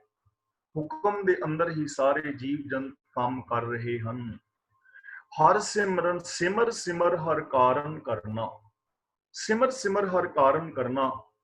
ਗੁਰੂ ਪਾਤਸ਼ਾਹ ਜੀ ਕਹਿੰਦੇ ਨੇ ਹਰੀ ਕਾਰਨ ਕਰਨਾ ਦਾ ਮਤਲਬ ਕਰਨ ਕਾਰਨ ਸਮਰੱਥ ਹੈ, ਜਗਤ ਦਾ ਕਰਤਾ ਹੈ। ਸਿਮਰ ਸਿਮਰ ਦਾ ਮਤਲਬ ਉਹਨੂੰ ਯਾਦ ਕਰ, ਉਹਨੂੰ ਯਾਦ ਕਰ, ਉਹਨੂੰ ਆਪਣੇ ਹਿਰਦੇ ਵਿੱਚ ਵਸਾ, ਜੋ ਸਾਰੇ ਸੰਸਾਰ ਦਾ ਕਰਤਾ ਹੈ, ਜੋ ਸਾਰੇ ਸੰਸਾਰ ਦਾ ਸੰਚਾਲਕ ਹੈ, ਪ੍ਰਤਪਾਲਕ ਹੈ, ਜੋ ਜਗਤ ਜਗਤ ਦੇ ਕਣ ਕਣ ਦੇ ਅੰਦਰ ਸਮਾਇਆ ਹੋਇਆ ਹੈ। ਉਹਨੂੰ ਯਾਦ ਕਰ, ਉਹਨੂੰ ਆਪਣੀ ਯਾਦ ਵਿੱਚ ਵਸਾ, ਉਹਦੇ ਗੁਣਾਂ ਨੂੰ ਆਪਣੇ ਹਿਰਦੇ ਵਿੱਚ ਟਿਕਾ, ਉਹਦੇ ਹੁਕਮ ਨੂੰ, ਉਹਦੇ ਸਿਸਟਮ ਨੂੰ ਸਮਝ, ਉਹਦੇ ਗੁਣਾਂ ਨੂੰ ਆਪਣੇ ਹਿਰਦੇ ਵਿੱਚ ਟਿਕਾ, ਆਪਣੀ ਸੋਚ ਵਿੱਚ ਟਿਕਾ, ਆਪਣੀ ਯਾਦ ਵਿੱਚ ਟਿਕਾ। ਜੇ ਆਪਣੀ ਯਾਦ ਦੇ ਅੰਦਰ ਰੱਬੀ ਗੁਣਾਂ ਨੂੰ ਟਿਕਾ ਲਿਆ ਜਾਏ ਤਾਂ ਜੀਵਨ ਸਾਡਾ ਸੁਖਾਲਾ ਹੋ ਸਕਦਾ ਹੈ। ਸਾਡੇ ਜੀਵਨ ਵਿੱਚ ਆਨੰਦ ਬਣ ਸਕਦਾ ਹੈ। ਸਾਡੇ ਕਲ ਕਲੇਸ਼ ਸਦਾ ਸਦਾ ਵਾਸਤੇ ਮੁੱਕ ਸਕਦੇ ਨੇ। ਅਸੀਂ ਮਾਨਸਿਕ ਸ਼ਾਂਤੀ ਹਾਸਲ ਕਰ ਸਕਦੇ ਹਾਂ। ਸਾਡਾ ਜੀਵਨ, ਸਾਡਾ ਪਰਿਵਾਰ, ਸਾਡਾ ਇਹ ਸੰਸਾਰ ਸਵਰਗ ਹੋ ਸਕਦਾ ਹੈ। ਇਸ ਲਈ ਗੁਰੂ ਜੀ ਕਹਿੰਦੇ ਨੇ ਉਸ ਕਾਰਨ ਕਰਨਾ ਨੂੰ, ਜੋ ਕਰਨ ਕਾਰਨ ਸਮਰੱਥ ਹੈ, ਜਗਤ ਦਾ ਕਾਰਨ ਹੈ, ਜਗਤ ਦਾ ਮੂਲ ਹੈ, ਸ੍ਰਿਸ਼ਟੀ ਦਾ ਕਰਤਾ ਹੈ, ਉਸ ਮੂਲ ਨੂੰ ਯਾਦ ਕਰ ਕਿ ਤੂੰ ਉਸੇ ਮੂਲ ਦਾ ਰੂਪ ਹੈ। ਮਨ ਤੂੰ ਜੋਤ ਸਰੂਪ ਹੈ, ਆਪਣਾ ਮੂਲ ਪਛਾਣ। ਹਰ ਸਿਮਰਨ ਕੀਓ ਸਗਲ ਅਕਾਰਾ। ਸਾਰਾ ਜਿਹੜਾ ਸੰਸਾਰ ਹੈ ਪ੍ਰਭੂ ਨੇ ਆਪਣੀ ਸਿਮਰਨ ਦੇ ਵਿੱਚ, ਯਾਨੀ ਆਪਣੀ ਹੁਕਮ ਦੇ ਅੰਦਰ ਪੈਦਾ ਕੀਤਾ ਹੈ। ਹਰ ਸਿਮਰਨ ਹਰੀ ਨੇ ਆਪਣੀ ਯਾਦ ਅੰਦਰ, ਭਾਵ ਆਪਣੇ ਹੁਕਮ ਦੇ ਅੰਦਰ ਸਾਰਾ ਸੰਸਾਰ ਰਚਿਆ ਹੈ। ਉਹਦੇ ਹੁਕਮ ਦੇ ਅੰਦਰ ਰਚਨਾ ਹੋਈ ਹੈ। ਇਸ ਲਈ ਉਹਨੂੰ ਸਿਮਰ, ਉਸ ਹੁਕਮ ਨੂੰ ਸਮਝ, ਉਸ ਹੁਕਮ ਮੁਤਾਬਕ ਜ਼ਿੰਦਗੀ ਜੀ, ਉਸ ਮਾਲਕ ਦੇ ਗੁਣਾਂ ਨੂੰ ਚੇਤੇ ਦੇ ਅੰਦਰ ਵਸਾ। ਹਰ ਸਿਮਰਨ ਮੈਂ ਆਪ ਨਿਰੰਕਾਰਾ। ਜਿੱਥੇ ਹਰ ਸਿਮਰਨ ਹੁਣ ਇੱਥੇ ਨੰਨੇ ਦੇ ਨਾਲ ਸਿਹਾਰੀ ਨਹੀਂ ਹੈ। ਪਿੱਛੇ ਜੋ ਸਿਮਰਨ ਸ਼ਬਦ ਆਇਆ ਹੈ ਨਾ, ਹਰ ਸਿਮਰਨ ਕੀਓ ਸਗਲਕਾਰਾ, ਉੱਥੇ ਨੰਨੇ ਨਾਲ ਸਿਹਾਰੀ ਸੀ, ਪਰ ਇੱਥੇ ਸਿਮਰਨ ਦੇ ਨੰਨੇ ਨਾਲ ਸਿਹਾਰੀ ਨਹੀਂ, ਕਿਉਂਕਿ ਮਹਿ ਸ਼ਬਦ ਆ ਗਿਆ ਹੈ। ਮਹਿ ਦੇ ਕਾਰਨ ਨੰਨੇ ਦੀ ਸਿਹਾਰੀ ਹਟਾ ਦਿੱਤੀ ਗਈ ਹੈ। ਹਰ ਸਿਮਰਨ ਮਹਿ ਜੋ ਰੱਬੀ ਯਾਦ ਹੈ, ਰੱਬੀ ਯਾਦ ਵਿੱਚ ਆਪ ਨਿਰੰਕਾਰਾ ਰੱਬ ਆਪ ਅਵਸਥਾ ਹੈ। ਜਿੱਥੇ ਰੱਬ ਦੀ ਯਾਦ ਹੈ ਨਾ, ਉੱਥੇ ਰੱਬ ਆਪ ਹੈ। ਮੀਨਸ ਕਿ ਜੇ ਤੁਹਾਡੀ ਯਾਦ ਦੇ ਅੰਦਰ ਸੱਚ ਵਸ ਗਿਆ ਤਾਂ ਸਮਝ ਲਓ ਤੁਹਾਡੀ ਯਾਦ ਵਿੱਚ ਤੁਹਾਡੇ ਅੰਦਰ ਰੱਬ ਵਸ ਗਿਆ। ਜੇ ਤੁਹਾਡੇ ਯਾਦ ਦੇ ਅੰਦਰ ਨਿਰਭਉ ਨਿਰਵੈਰ ਇਹ ਗੁਣ ਵਸ ਗਏ ਤਾਂ ਇਹਦਾ ਮਤਲਬ ਤੁਹਾਡੀ ਯਾਦ ਦੇ ਅੰਦਰ ਰੱਬ ਵਸ ਗਿਆ। ਰੱਬ ਦੇ ਗੁਣ ਔਰ ਰੱਬ ਦੋ ਨਹੀਂ ਹਨ, ਰੱਬ ਦੇ ਗੁਣ ਔਰ ਰੱਬ ਇੱਕੋ ਹੀ ਹੈ। ਨਾਮ ਔਰ ਨਾਮੀ ਇੱਕੋ ਹੀ ਹੈ, ਗੁਣ ਔਰ ਗੁਣੀ ਇੱਕੋ ਹੀ ਚੀਜ਼ ਹੈ। ਜਿੱਥੇ ਰੱਬ ਦੇ ਗੁਣ ਨੇ ਉੱਥੇ ਰੱਬ ਹੈ। ਤਾਂ ਗੁਰੂ ਜੀ ਕਹਿੰਦੇ ਨੇ ਜਿੱਥੇ ਰੱਬ ਦੀ ਯਾਦ ਹੈ ਉੱਥੇ ਰੱਬ ਆਪ ਵਸਦਾ ਹੈ। ਕਰ ਕਿਰਪਾ ਜਿਸ ਆਪ ਬੁਝਾਇਆ, ਗੁਰੂ ਜੀ ਕਹਿੰਦੇ ਨੇ ਰਹਿਮਤ ਕਰਕੇ ਜਿਸ ਨੂੰ ਰੱਬ ਨੇ ਆਪਣਾ ਆਪਾ ਸਮਝਾ ਦਿੱਤਾ, ਆਪਣਾ ਆਪਾ ਸਮਝਾ ਦਿੱਤਾ ਰਹਿਮਤ ਕਰਕੇ। ਹੁਣ ਰਹਿਮਤ ਕਿਰਪਾ ਇਹਨੂੰ ਸਮਝਣ ਦੀ ਲੋੜ ਹੈ। ਦੇਖੋ ਇਹ ਸਾਰਾ ਸੰਸਾਰ ਰੱਬ ਦੀ ਕਿਰਪਾ ਹੀ ਹੈ। ਚਾਰ ਚੁਫੇਰੇ ਉਹਦੀ ਕਿਰਪਾ ਬਰਸ ਰਹੀ ਹੈ। ਧਰਤੀ ਉਹਦੀ ਕਿਰਪਾ ਦਾ ਸਰੂਪ ਹੈ, ਚੰਦਰਮਾ ਹੈ, ਸੂਰਜ ਹੈ, ਗ੍ਰਹਿ ਨਕਸ਼ਤਰ ਨੇ, ਤਾਰੇ ਸਿਆਰੇ ਸਿਤਾਰੇ ਨੇ, ਇਹ ਸਾਰਾ ਕੁਛ ਰੱਬ ਦੀ ਕਿਰਪਾ ਹੀ ਤੇ ਹੈ। ਜਿੰਨੀਆਂ ਵੀ ਦਾਤਾਂ ਨੇ ਰੱਬ ਦੀ ਕਿਰਪਾ ਹੀ ਤੇ ਹੈ। ਸਾਨੂੰ ਇਹ ਸਰੀਰ ਮਿਲਿਆ ਹੈ ਰੱਬ ਦੀ ਕਿਰਪਾ ਹੀ ਤੇ ਹੈ। ਰੱਬ ਨੇ ਦਿਮਾਗ ਦਿੱਤਾ ਹੈ ਰੱਬ ਦੀ ਕਿਰਪਾ ਹੀ ਤੇ ਹੈ। ਜੋ ਕੁਝ ਵੀ ਦਿਸ ਰਿਹਾ ਹੈ ਇਹ ਸਭ ਰੱਬ ਦੀ ਕਿਰਪਾ। ਰੱਬ ਦੀ ਕਿਰਪਾ ਹਰ ਥਾਂ ਦੇ ਉੱਤੇ ਵਸ ਰਹੀ ਹੈ। ਜ਼ਰੂਰਤ ਇਸ ਕਿਰਪਾ ਦੇ ਪਾਤਰ ਬਣਨ ਦੀ ਹੈ, ਜ਼ਰੂਰਤ ਇਸ ਕਿਰਪਾ ਨੂੰ ਪਾਣ ਦੀ ਹੈ। ਰੱਬ ਵੱਲੋਂ ਹਰ ਥਾਂ ਦੇ ਉੱਤੇ ਗੁਣ ਔਰ ਸੁੱਖਾਂ ਦੀ ਬਰਸਾਤ ਹੋ ਰਹੀ ਹੈ। ਸਾਡੇ ਅੰਦਰ ਗੁਣਾਂ ਦੇ ਭੰਡਾਰ ਭਰੇ ਪਏ ਨੇ। ਇਹ ਚੀਜ਼ ਸਮਝਣ ਦੇ ਲਾਇਕ ਹੈ। ਥੋੜਾ ਜਿਹਾ ਆਪਾਂ ਇੱਥੇ ਬਰੀਕੀ ਨਾਲ ਸਮਝਾਂਗੇ, ਸਮਝ ਆ ਜਾਏਗੀ ਕਿ ਦੁਨੀਆ ਦੇ ਹਰ ਇਨਸਾਨ ਦੇ ਅੰਦਰ ਸਤ, ਸੰਤੋਖ, ਦਇਆ, ਧਰਮ, ਧੀਰਜ, ਗਿਆਨ, ਵੈਰਾਗ ਵਗੈਰਾ ਵਗੈਰਾ ਜਿੰਨੇ ਵੀ ਗੁਣ ਨੇ ਉਹ ਹਰ ਇਨਸਾਨ ਦੇ ਅੰਦਰ ਮੌਜੂਦ ਨੇ। ਦੁਨੀਆ ਦਾ ਕੋਈ ਬੰਦਾ ਇਹ ਨਹੀਂ ਕਹਿ ਸਕਦਾ ਕਿ ਮੇਰੇ ਅੰਦਰ ਗੁਣ ਨਹੀਂ ਹਨ, ਕੋਈ ਨਹੀਂ ਕਹਿ ਸਕਦਾ। ਹਰ ਇੱਕ ਦੇ ਅੰਦਰ ਪ੍ਰੇਮ, ਹਰ ਇੱਕ ਦੇ ਅੰਦਰ ਸੱਚ, ਹਰ ਇੱਕ ਦੇ ਅੰਦਰ ਦਇਆ, ਇਹ ਗੁਣ ਹਰ ਇਨਸਾਨ ਵਿੱਚ ਮੌਜੂਦ ਨੇ। ਹਾਂ, ਇਹ ਗੱਲ ਹਰ ਬੰਦਾ ਕਹਿ ਸਕਦਾ ਕਿ ਮੈਂ ਇਹਨਾਂ ਗੁਣਾਂ ਨੂੰ ਵਰਤੋਂ ਵਿੱਚ ਨਹੀਂ ਲਿਆਉਂਦਾ, ਮੈਂ ਇਹਨਾਂ ਦੀ ਵਰਤੋਂ ਨਹੀਂ ਕਰਦਾ। ਸੱਚ ਦਾ ਸਾਨੂੰ ਪਤਾ ਹੈ। ਦੇਖੋ, ਸੱਚ ਦੇ ਧਾਰਨੀ ਹੋ ਜਾਣਾ ਰੱਬ ਦੀ ਕਿਰਪਾ ਹੈ ਨਾ। ਤੇ ਸੱਚ ਦਾ ਸਾਨੂੰ ਪਤਾ ਹੈ, ਝੂਠ ਦਾ ਵੀ ਪਤਾ ਹੈ, ਪਰ ਅਸੀਂ ਸੱਚ ਬੋਲਦੇ ਨਹੀਂ। ਇਹਦਾ ਮਤਲਬ ਅਸੀਂ ਰੱਬ ਦੀ ਕਿਰਪਾ ਨੂੰ ਨਾ ਕਰ ਦਿੰਦੇ ਹਾਂ, ਸਾਨੂੰ ਤੇਰੀ ਕਿਰਪਾ ਨਹੀਂ ਚਾਹੀਦੀ। ਹੁਣ ਜਿੰਨੇ ਵੀਰ ਭੈਣਾਂ ਅਸੀਂ ਬੈਠੇ ਹਾਂ, ਕਿੰਨਿਆਂ ਵੀਰਾਂ ਭੈਣਾਂ ਨੂੰ ਨਹੀਂ ਪਤਾ ਵੀ ਸਾਨੂੰ ਅੰਮ੍ਰਿਤ ਛਕਣਾ ਚਾਹੀਦਾ ਕਿ ਨਹੀਂ? ਕੇਵਲ ਸਿਰ ਹਿਲਾ ਕੇ ਦੱਸਿਓ, ਬੋਲਿਓ ਨਾ, ਅੰਮ੍ਰਿਤ ਛਕਣਾ ਚਾਹੀਦਾ ਕਿ ਨਹੀਂ? ਹਾਂ ਜਾਂ ਨਾ, ਏਦਾਂ ਜਾਂ ਏਦਾਂ ਕਰ ਦੋ। ਛਕਣਾ ਚਾਹੀਦਾ ਨਾ, ਪਤਾ ਹੈ ਨਾ। ਤੇ ਜੇ ਅਸੀਂ ਨਹੀਂ ਛਕਦੇ ਤਾਂ ਇਹਦਾ ਮਤਲਬ ਕਿਰਪਾ ਨੂੰ ਅਸੀਂ ਆਪ ਨਾ ਕਰ ਰਹੇ ਹਾਂ। ਸਿਰਫ ਸਿਰ ਹਿਲਾਣਾ ਹੈ ਹਾਂ ਜਾਂ ਨਾ ਵਿੱਚ। ਸਾਨੂੰ ਸੱਚ ਬੋਲਣਾ ਚਾਹੀਦਾ ਕਿ ਨਹੀਂ? ਬੋਲਣਾ ਚਾਹੀਦਾ ਨਾ, ਪਤਾ ਹੈ ਨਾ ਸਾਰਿਆਂ ਨੂੰ, ਲੇਕਿਨ ਅਸੀਂ ਸੱਚ ਬੋਲਦੇ ਨਹੀਂ।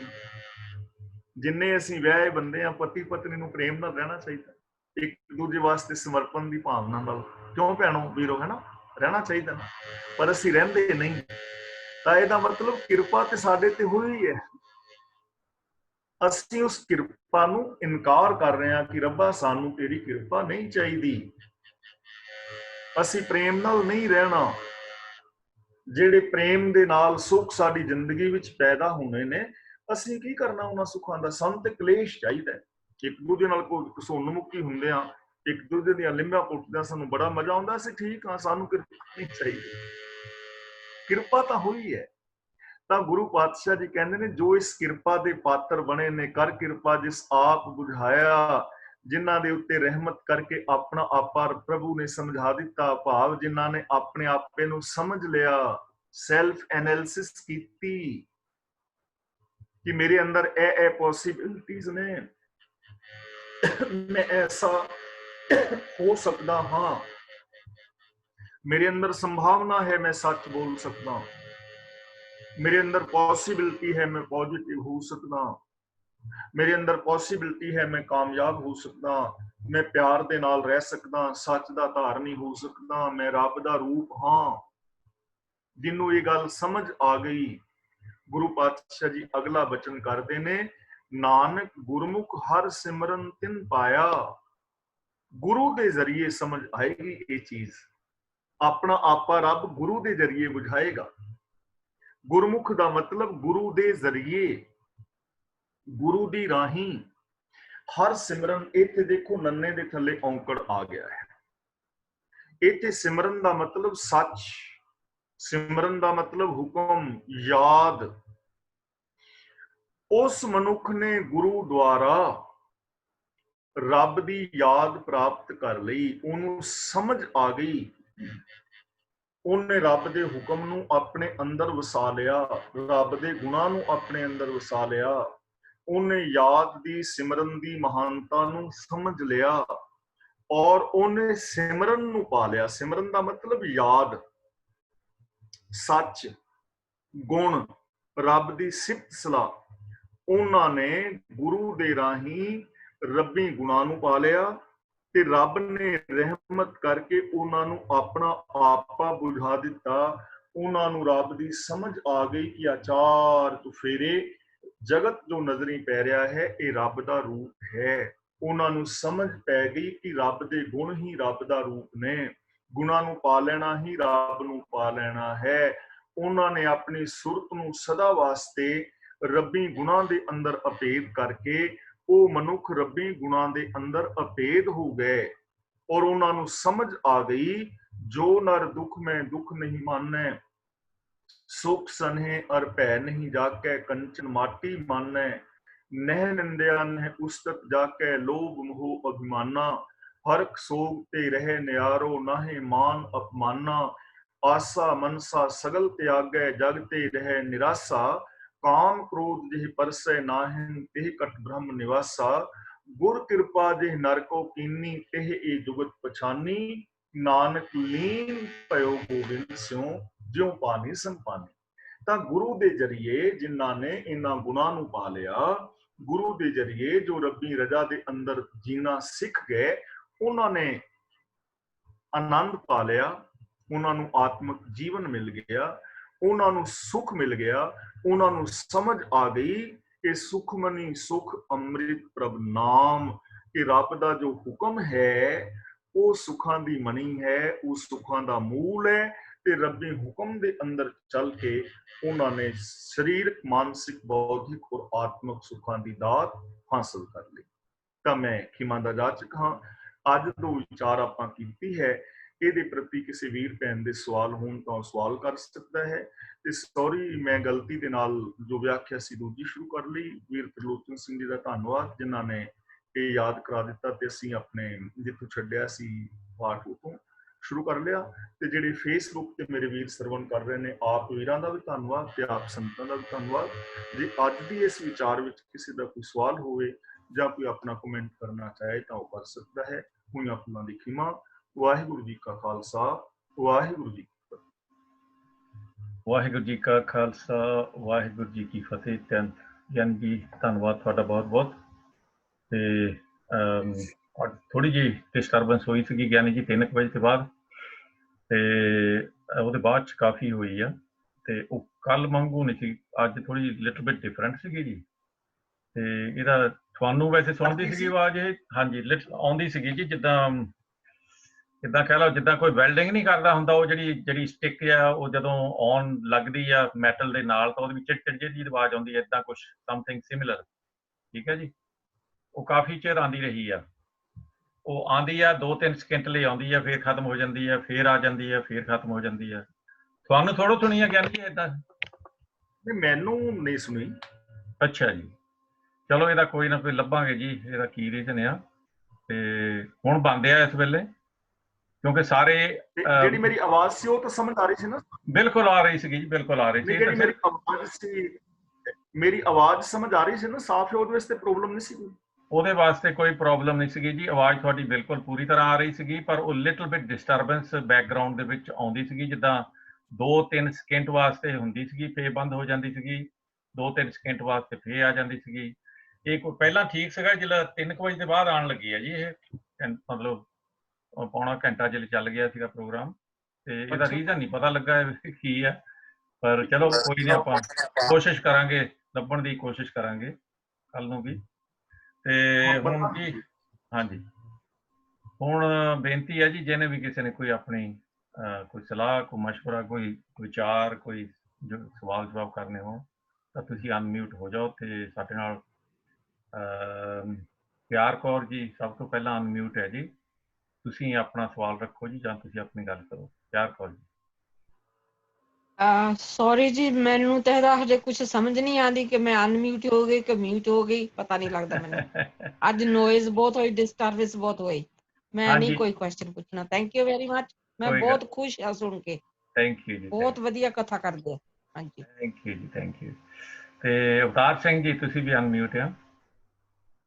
ਜਿੱਦਾਂ ਉੱਪਰ ਹਨਾ ਕੋਈ ਕੰਮ ਨਾ ਕਰਦੇ ਹੁਣ, ਜਿਹੜਾ ਡਰਿਲ ਜਿਹੀ ਚੱਲਦੀ ਆ ਕਿਤੇ, ਜਿੱਥੇ ਗਿਆਨੀ ਹੁਣੀ ਬੈਠੇ ਆ, ਹਾਂਜੀ ਹਾਂਜੀ, ਕੋਈ ਕੰਮ ਕਰਦਿਆਂ ਦੀ ਉਹਦੀ ਮਾੜੀ ਜਿਹੀ ਨੋਇਜ਼ ਆਉਂਦੀ, ਜਿਹੜੇ ਉਹ ਸ਼ੁਰੂ ਕਰ ਦਿੰਦੇ ਆ, ਔਨ ਕਰ ਦਿੰਦੇ ਆ, ਉਹ ਆਉਂਦੀ ਆ, ਫਿਰ ਜਿਹੜੇ ਬੰਦ ਕਰਨੇ ਆ ਏਦਾਂ, ਮੈਨੂੰ ਤਾਂ ਲੱਗਦਾ ਏਦਾਂ ਹੋਣੀ ਹੈ। ਏਦਾਂ ਹੀ ਹੈ ਜੀ, ਸਮਥਿੰਗ ਸਿਮਿਲਰ ਆ। ਪਰ ਚਲੋ, ਪਰ ਗਿਆਨੀ ਜੀ ਕਹਿੰਦੇ ਕਿ ਸ਼ਾਇਦ ਉਹਨਾਂ ਨੂੰ, ਗਿਆਨੀ ਜੀ ਏਦਾਂ ਕੋਈ ਕੰਮ ਤਾਂ ਨਹੀਂ ਚੱਲ ਰਿਹਾ ਤੁਹਾਡੇ ਕਮਰੇ ਦੇ ਉੱਪਰ ਸਾਈਡ ਨੂੰ, ਜਾਂ ਕਮਰਿਆਂ ਦੇ ਵਿੱਚ ਏਦਾਂ ਤਾਂ ਨਹੀਂ ਚੱਲ ਰਿਹਾ ਜੀ? ਇੱਥੇ ਲਾਗੇ ਕੋਈ ਕੰਮ ਨਹੀਂ ਚੱਲ ਰਿਹਾ, ਨਾ ਇੱਥੇ ਟ੍ਰੇਨ ਹੈ, ਨਾ ਕੰਮ ਹੈ, ਨਾ ਕੁਛ ਵੀ ਨਹੀਂ ਹੈ, ਪਰ ਪਤਾ ਨਹੀਂ ਕਿਉਂ ਆ ਰਹੀ ਹੈ। ਅੱਛਾ ਜੀ, ਚਲੋ ਕੋਈ ਨਹੀਂ ਜੀ। ਇਹ ਹੈਰਾਨੀ ਵਾਲੀ ਗੱਲ ਹੈ ਕਿ ਤੁਹਾਨੂੰ ਨਹੀਂ ਸੁਣ ਰਹੀ, ਉਹ ਆ ਰਹੀ ਤੁਹਾਡੇ ਕੋਲੋਂ ਹੀ। ਨਹੀਂ, ਮੇਰੇ ਕੋਲ ਨਹੀਂ ਆ ਰਹੀ, ਪਤਾ ਨਹੀਂ ਹੁਣ ਕੀ ਪ੍ਰੋਬਲਮ। ਮੈਂ ਤੁਹਾਡੇ ਕੋਲੋਂ ਆ ਰਹੀ ਤਾਂ ਕਹਿ ਰਿਹਾ, ਕਿਉਂਕਿ ਬਾਕੀ ਸਾਰੇ ਮਿਊਟਡ ਸੀਗੇ ਤੇ ਇਕੱਲੇ ਤੁਸੀਂ ਅਨਮਿਊਟ ਸੀਗੇ ਜੀ। ਤੁਸੀਂ ਬੋਲਦੇ ਹੋ। ਅੱਛਾ ਜੀ, ਬਾਕੀ ਨੇ ਮਨ ਨਹੀਂ ਮਾਰਤਾ। ਹਾਂਜੀ, ਮੈਂ ਕੱਲ ਨੂੰ ਤੇਲ ਚੜਾ ਕੇ ਆਉਣਾ ਜੀ, 2 ਲੀਟਰ, ਸ਼ਾਇਦ ਉਹਦੇ ਨਾਲ ਠੀਕ ਹੋ ਜਾਊਗਾ। ਹਾਂਜੀ, ਮੈਂ ਕਿਹਾ ਮੰਤਰ ਮਾਰਿਆ, ਤੇਲ ਚੜਾ ਕੇ ਆਉਣਾ ਕਿਤੇ ਕੱਲ ਨੂੰ, ਮੈਂ ਸ਼ਾਇਦ ਉਹਦੇ ਨਾਲ ਠੀਕ ਹੋ ਜਾਊ। ਆਹੋ ਕ੍ਰਿਸ। ਅੱਛਾ ਜੀ, ਥੈਂਕ ਯੂ ਅਵਤਾਰ ਸਿੰਘ ਜੀ। ਕੁਲਦੀਪ ਕੌਰ, ਤੁਸੀਂ ਅਨਮਿਊਟ ਆ? ਨਹੀਂ, ਚਲੋ ਨਹੀਂ ਤਾਂ ਨਹੀਂ, ਨਾ ਸਹੀ, ਫਿਰ ਤੁਹਾਡੀ ਮਰਜ਼ੀ। ਜਸਵੀਰ ਕੌਰ ਜੀ, ਤੁਸੀਂ ਕੁਝ ਕਹਿਣਾ? ਮੈਂ ਇਹੀ ਕਹਿਣਾ ਸੀ, ਜਦੋਂ ਤੁਸੀਂ ਵੀ ਬੋਲਦੇ ਨਾ ਉਦੋਂ ਵੀ ਆਵਾਜ਼ ਆ ਰਹੀ ਆ ਥੋੜੀ ਥੋੜੀ। ਅੱਛਾ ਜੀ, ਅਸੀਂ ਦੋਵੇਂ ਕਲਪਰੇਟ ਆ ਇਹਦੇ ਵਿੱਚ, ਜਾਨੀ ਦੋਵੇਂ ਅਸੀਂ ਗਿਲਟੀ ਆ। ਅੱਛਾ, ਮੇਰੇ ਕੋਲ ਨਹੀਂ ਆ ਰਹੀ। ਆਵਾਜ਼ ਨਹੀਂ ਆ ਰਹੀ। ਗਿਆਨੀ ਜੀ ਬੋਲਦੇ ਤਾਂ ਵਿਸਲ ਨਹੀਂ ਵੱਜਦੀ ਹੁੰਦੀ, ਮਗਰ ਹਵਾ ਦੀ ਏਦਾਂ ਆ। ਹਾਂਜੀ, ਮੇਰੇ ਕੋਲ ਮੈਨੂੰ ਨਹੀਂ ਆ ਰਹੀ ਕੋਈ ਵੀ ਆਵਾਜ਼, ਕੀ ਚੱਕਰ ਹੈ? ਗਿਆਨੀ ਜੀ ਦਾ ਫੋਨ ਬਦਲਣ ਵਾਲਾ। ਸਾਰੇ ਜਣੇ ਗਿਆਨੀ ਜੀ ਨੂੰ ਨਵਾਂ ਲੈਪਟਾਪ ਤੇ ਨਵਾਂ ਫੋਨ ਲੈ ਕੇ ਦਿਓ। ਠੀਕ ਆ, ਅੱਛਾ, ਚਲੋ ਠੀਕ ਹੈ ਜੀ। ਇੱਥੇ ਮੇਰਾ ਗਿਆਨੀ ਜੀ ਐਪਲ ਤੋਂ ਘੱਟ ਨਾ ਲਿਓ। ਆ ਜਿਹੜੀ ਨਰਿੰਦਰ ਸਿੰਘ ਜੱਸਲ ਸਾਹਿਬ ਨੇ ਗੱਲ ਕਹੀ ਹੈ, ਠੀਕ ਹੈ ਵੀ ਲੈਪਟਾਪ ਨਵਾਂ ਲੈ ਕੇ ਦਿਓ। ਹਾਂਜੀ, ਬਿਲਕੁਲ। ਹਾਂਜੀ, ਉਹ ਜਿੱਦਾਂ ਕਹਿੰਦੇ ਨਾ ਵੀ ਇਹਨਾਂ ਦੀ ਵੀ ਗੱਲ ਸੁਣ ਲਓ ਨਾ ਥੋੜੀ ਜਿਹੀ। ਇਹਨਾਂ ਦੀ ਗੱਲ ਜਿਆਦਾ ਸੁਣਨ ਵਾਲੀ ਗੱਲ ਹੈ ਇਹਨਾਂ ਦੀ, ਨਾ ਗੌਰ ਕਰੋ। ਹਾਂਜੀ, ਮੇਰੇ ਘਰ ਵਾਲੇ ਨੇ ਕਿਹਾ ਵੀ ਐਪਲਾਂ ਦੇ ਘੱਟ ਨਾ ਹੋਵੇ, ਮੈਂ ਕੱਲ ਨੂੰ ਐਪਲਾਂ ਦਾ ਟੋਕਰਾ ਛੱਡ ਜਾਣਾ ਤੁਹਾਡੇ ਕੋਲ। ਤੇ ਔਰੇਂਜ ਵੀ ਦੇ ਦਾਂਗੇ ਨਾਲ ਜੀ। ਔਰੇਂਜ ਦਾ ਨੈਟਵਰਕ ਹੈ ਜੀ। ਚਲੋ ਠੀਕ ਹੈ। ਸਾਡੇ ਨਾਲ ਇੱਕ ਭਾਈ ਸਾਹਿਬ ਗਗਨਦੀਪ ਭਾਈ ਸਾਹਿਬ ਜੁੜੇ ਆ ਜੀ, ਇਹ ਪਹਿਲਾਂ ਵੀ ਹੋਏ ਸੀਗੇ, ਫਿਰ ਚਲ ਗਿਆ ਸੀ। ਤੁਸੀਂ ਗੱਲ ਤਾਂ ਨਹੀਂ ਕਰਨੀ ਕੋਈ ਭਾਈ ਸਾਹਿਬ? ਵਾਹਿ ਖਾਲਸਾ ਜੀ, ਫਤਿਹ ਜੀ। ਫਤਿਹ ਜੀ, ਫਤਿਹ। ਭਾਈ ਸਾਹਿਬ ਜੀ, ਤੁਸੀਂ ਕਿੱਥੋਂ ਬੋਲ ਰਹੇ ਹੋ? ਮੈਂ ਜੀ ਬੋਲ ਰਿਹਾ ਲੁਧਿਆਣੇ ਤੋਂ ਜੀ। ਵੈਲਕਮ ਜੀ, ਵੈਲਕਮ। ਇੱਕ ਸਵਾਲ ਸੀਗਾ ਭਾਈ ਸਾਹਿਬ ਜੀ ਨੂੰ। ਕਰੋ ਜੀ। ਆਪਣੇ ਸੁਖਮਨੀ ਸਾਹਿਬ ਜੀ ਦੀ ਅੱਜ ਵਿਆਖਿਆ ਚੱਲਦੀ ਸੀ ਜੀ, ਤੇ ਵਿੱਚ ਸ਼ਲੋਕ ਆਂਦਾ, ਆਦ ਸੱਚ ਜੁਗਾ ਸੱਚ ਹੈ, ਭੇ ਸੱਚ ਨਾਨਕ ਹੋਸੀ ਭੇ ਸੱਚ। ਉਹ ਸ਼ਲੋਕ ਕਿਹਨਾਂ ਦਾ ਲਿਖਿਆ ਹੋਇਆ ਵਿੱਚ ਦਰਜ ਹੈ? ਉਹ ਸ਼ਲੋਕ ਵਿੱਚ ਜੀ ਗੁਰੂ ਅਰਜਨ ਦੇਵ ਜੀ ਦਾ ਲਿਖਿਆ ਹੋਇਆ ਹੀ ਹੈ। ਮੈਂ ਕਈਆਂ ਤੋਂ ਸੁਣਿਆ ਭਾਈ ਸਾਹਿਬ ਜੀ ਵੀ ਕਹਿੰਦੇ ਵੀ ਇਹ ਬਾਬਾ ਸ਼੍ਰੀ ਚੰਦ ਜੀ ਉਹਨਾਂ ਦਾ ਵਿੱਚ ਦਰਜ ਕੀਤਾ ਹੈ। ਹਾਂ ਭਾਈ ਸਾਹਿਬ, ਉਹਦੇ ਵਿੱਚ ਨਾ ਇੱਕ ਸਾਖੀ ਆਉਂਦੀ ਹੈ ਕਿ ਗੁਰੂ ਅਰਜਨ ਦੇਵ ਜੀ ਸੁਖਮਨੀ ਸਾਹਿਬ ਜੀ ਦੀ ਬਾਣੀ ਉਚਾਰ ਰਹੇ ਸੀ। ਹਾਂਜੀ। ਤੇ ਬਾਣੀ ਉਚਾਰਦਿਆਂ ਫਿਰ ਬਾਣੀ ਆਉਣੀ ਬੰਦ ਹੋ ਗਈ। ਹਾਂਜੀ। ਤੇ ਬਾਬਾ ਸ੍ਰੀ ਚੰਦ ਜੀ ਆਏ ਤੇ ਗੁਰੂ ਅਰਜਨ ਦੇਵ ਜੀ ਨੇ ਉਹਨਾਂ ਨੂੰ ਨਮਸਕਾਰ ਕੀਤੀ ਜਾਂ ਕਿਸ ਤਰ੍ਹਾਂ, ਤੇ ਫਿਰ ਉਹਨਾਂ ਨੇ ਇਹ ਸ਼ਲੋਕ ਉਚਾਰਨ ਕੀਤਾ ਤੇ ਫਿਰ ਗੁਰੂ ਸਾਹਿਬ ਨੂੰ ਬਾਣੀ ਦੁਬਾਰਾ ਉਤਰੀ। ਪਰ ਇਹ ਸਾਖੀ ਗਲਤ ਹੈਗੀ ਹੈ, ਇਹ ਠੀਕ ਨਹੀਂ ਹੈ। ਇਹ ਸ਼ਲੋਕ ਗੁਰੂ ਅਰਜਨ ਦੇਵ ਜੀ ਦੇ ਹੈ ਤੇ ਉਹ ਸਾਖੀ ਜਿਹੜੀ ਨਾਲ ਜੋੜੀ ਗਈ ਹੈ ਉਹ ਸਾਖੀ ਗਲਤ ਹੈਗੀ ਹੈ। ਠੀਕ ਹੈ ਜੀ, ਓਕੇ। ਹਾਂਜੀ, ਉਹ ਸਾਖੀ ਗਲਤ ਹੈਗੀ ਤੇ ਉਹ ਜੋੜੀ ਸਾਖੀ, ਮੈਂ ਵੀ ਉਹ ਸਾਖੀ ਪੜ੍ਹੀ ਹੈ, ਲੇਕਿਨ ਉਹ ਸਾਖੀ ਗਲਤ ਹੈ। ਧੰਨਵਾਦ ਜੀ। ਧੰਨਵਾਦ ਭਾਈ ਸਾਹਿਬ। ਧੰਨਵਾਦ ਜੀ ਗਗਨਦੀਪ ਜੀ। ਤੇ ਠੀਕ ਹੈ ਜੀ, ਆਪਾਂ ਇੱਥੇ ਸਮਾਪਤੀ ਕਰ ਦਿੰਦੇ ਜੀ। ਹੋਰ ਕੋਈ ਅਨਮਿਊਟ ਨਹੀਂ ਹੈਗਾ। ਤੇ ਅੱਜ ਦੀ ਕਥਾ ਆਪਨੇ ਸਰਵਣ ਕੀਤੀ ਹੈ, ਪਰ ਉਹਦੇ ਵਿੱਚ ਜਿਹੜੀ ਡਿਸਟਰਬੈਂਸ ਹੋਈ ਆ ਉਹ ਜੇ ਅਸੀਂ ਆਪਣੀ ਖੋਜ ਜਾਰੀ ਰੱਖਾਂਗੇ, ਕੱਲ ਨੂੰ ਵੀ ਆ ਕੇ ਦੇਖਦੇ ਹਾਂ ਵੀ ਕਿਸ ਕਰਕੇ ਹੋ ਰਹੀ ਆ। ਇੱਕ ਦਿਨ ਲੱਭ ਲਵਾਂਗੇ ਜੀ, ਕੋਈ ਪ੍ਰੋਬਲਮ ਨਹੀਂ। ਤੇ ਹੁਣ ਆਪਾਂ ਸਮਾਪਤੀ ਖੋਜ ਤੇ ਲੱਭ ਗਈ ਹੈ, ਉੱਤੇ ਅਮਲ ਕਰਨ ਦੀ ਲੋੜ ਹੈ। ਭਾਈ ਨਰਿੰਦਰ ਸਿੰਘ ਜੀ ਠੀਕ ਹੈ। ਹਾਂਜੀ, ਅਸੀਂ ਇਹਨਾਂ ਦੀ ਡਿਊਟੀ ਲਾ ਦਿੰਦੇ ਜੀ, ਫਿਰ ਇਹੀ ਕਰ ਸਕਦੇ ਹਾਂ। ਨਰਿੰਦਰ ਸਿੰਘ ਜੀ ਇੱਥੇ ਤਾਂ ਜਿਹੜਾ ਬੋਲੇ ਉਹੀ ਕੁੰਡਾ ਖੋਲੇ। ਭਾਈ ਸਾਹਿਬ ਹੁਣ ਕੁੰਡਾ ਤੁਸੀਂ ਖੋਲ ਦਿਓ। ਠੀਕ ਹੈ ਜੀ, ਠੀਕ ਹੈ। ਥੈਂਕ ਯੂ ਜੀ। ਅਸੀਂ ਇੱਥੇ ਕਰਦੇ, ਹਾਂਜੀ ਥੈਂਕ ਯੂ ਜੀ। ਅਸੀਂ ਇੱਥੇ ਸਮਾਪਤੀ ਕਰਦੇ ਹਾਂ ਜੀ। ਹੁਣ ਬੁਲਾਈਏ ਫਤਿਹ। ਕੱਲ ਨੂੰ ਮਿਲਦੇ ਹਾਂ ਜੀ 2 ਵਜੇ ਮੁੜ ਕੇ, ਫੇਰ ਆ ਕੇ ਕੱਲ ਨੂੰ ਫੇਰ ਦੇਖਦੇ ਹਾਂ ਜੀ। ਥੈਂਕ ਯੂ ਸਾਡਾ ਸਾਰਿਆਂ ਦਾ ਬਹੁਤ ਬਹੁਤ। ਤੇ ਬੁਲਾਓ ਫਤਿਹ ਜੀ। ਵਾਹਿਗੁਰੂ ਜੀ ਕਾ ਖਾਲਸਾ, ਵਾਹਿਗੁਰੂ ਜੀ ਕੀ ਫਤਿਹ।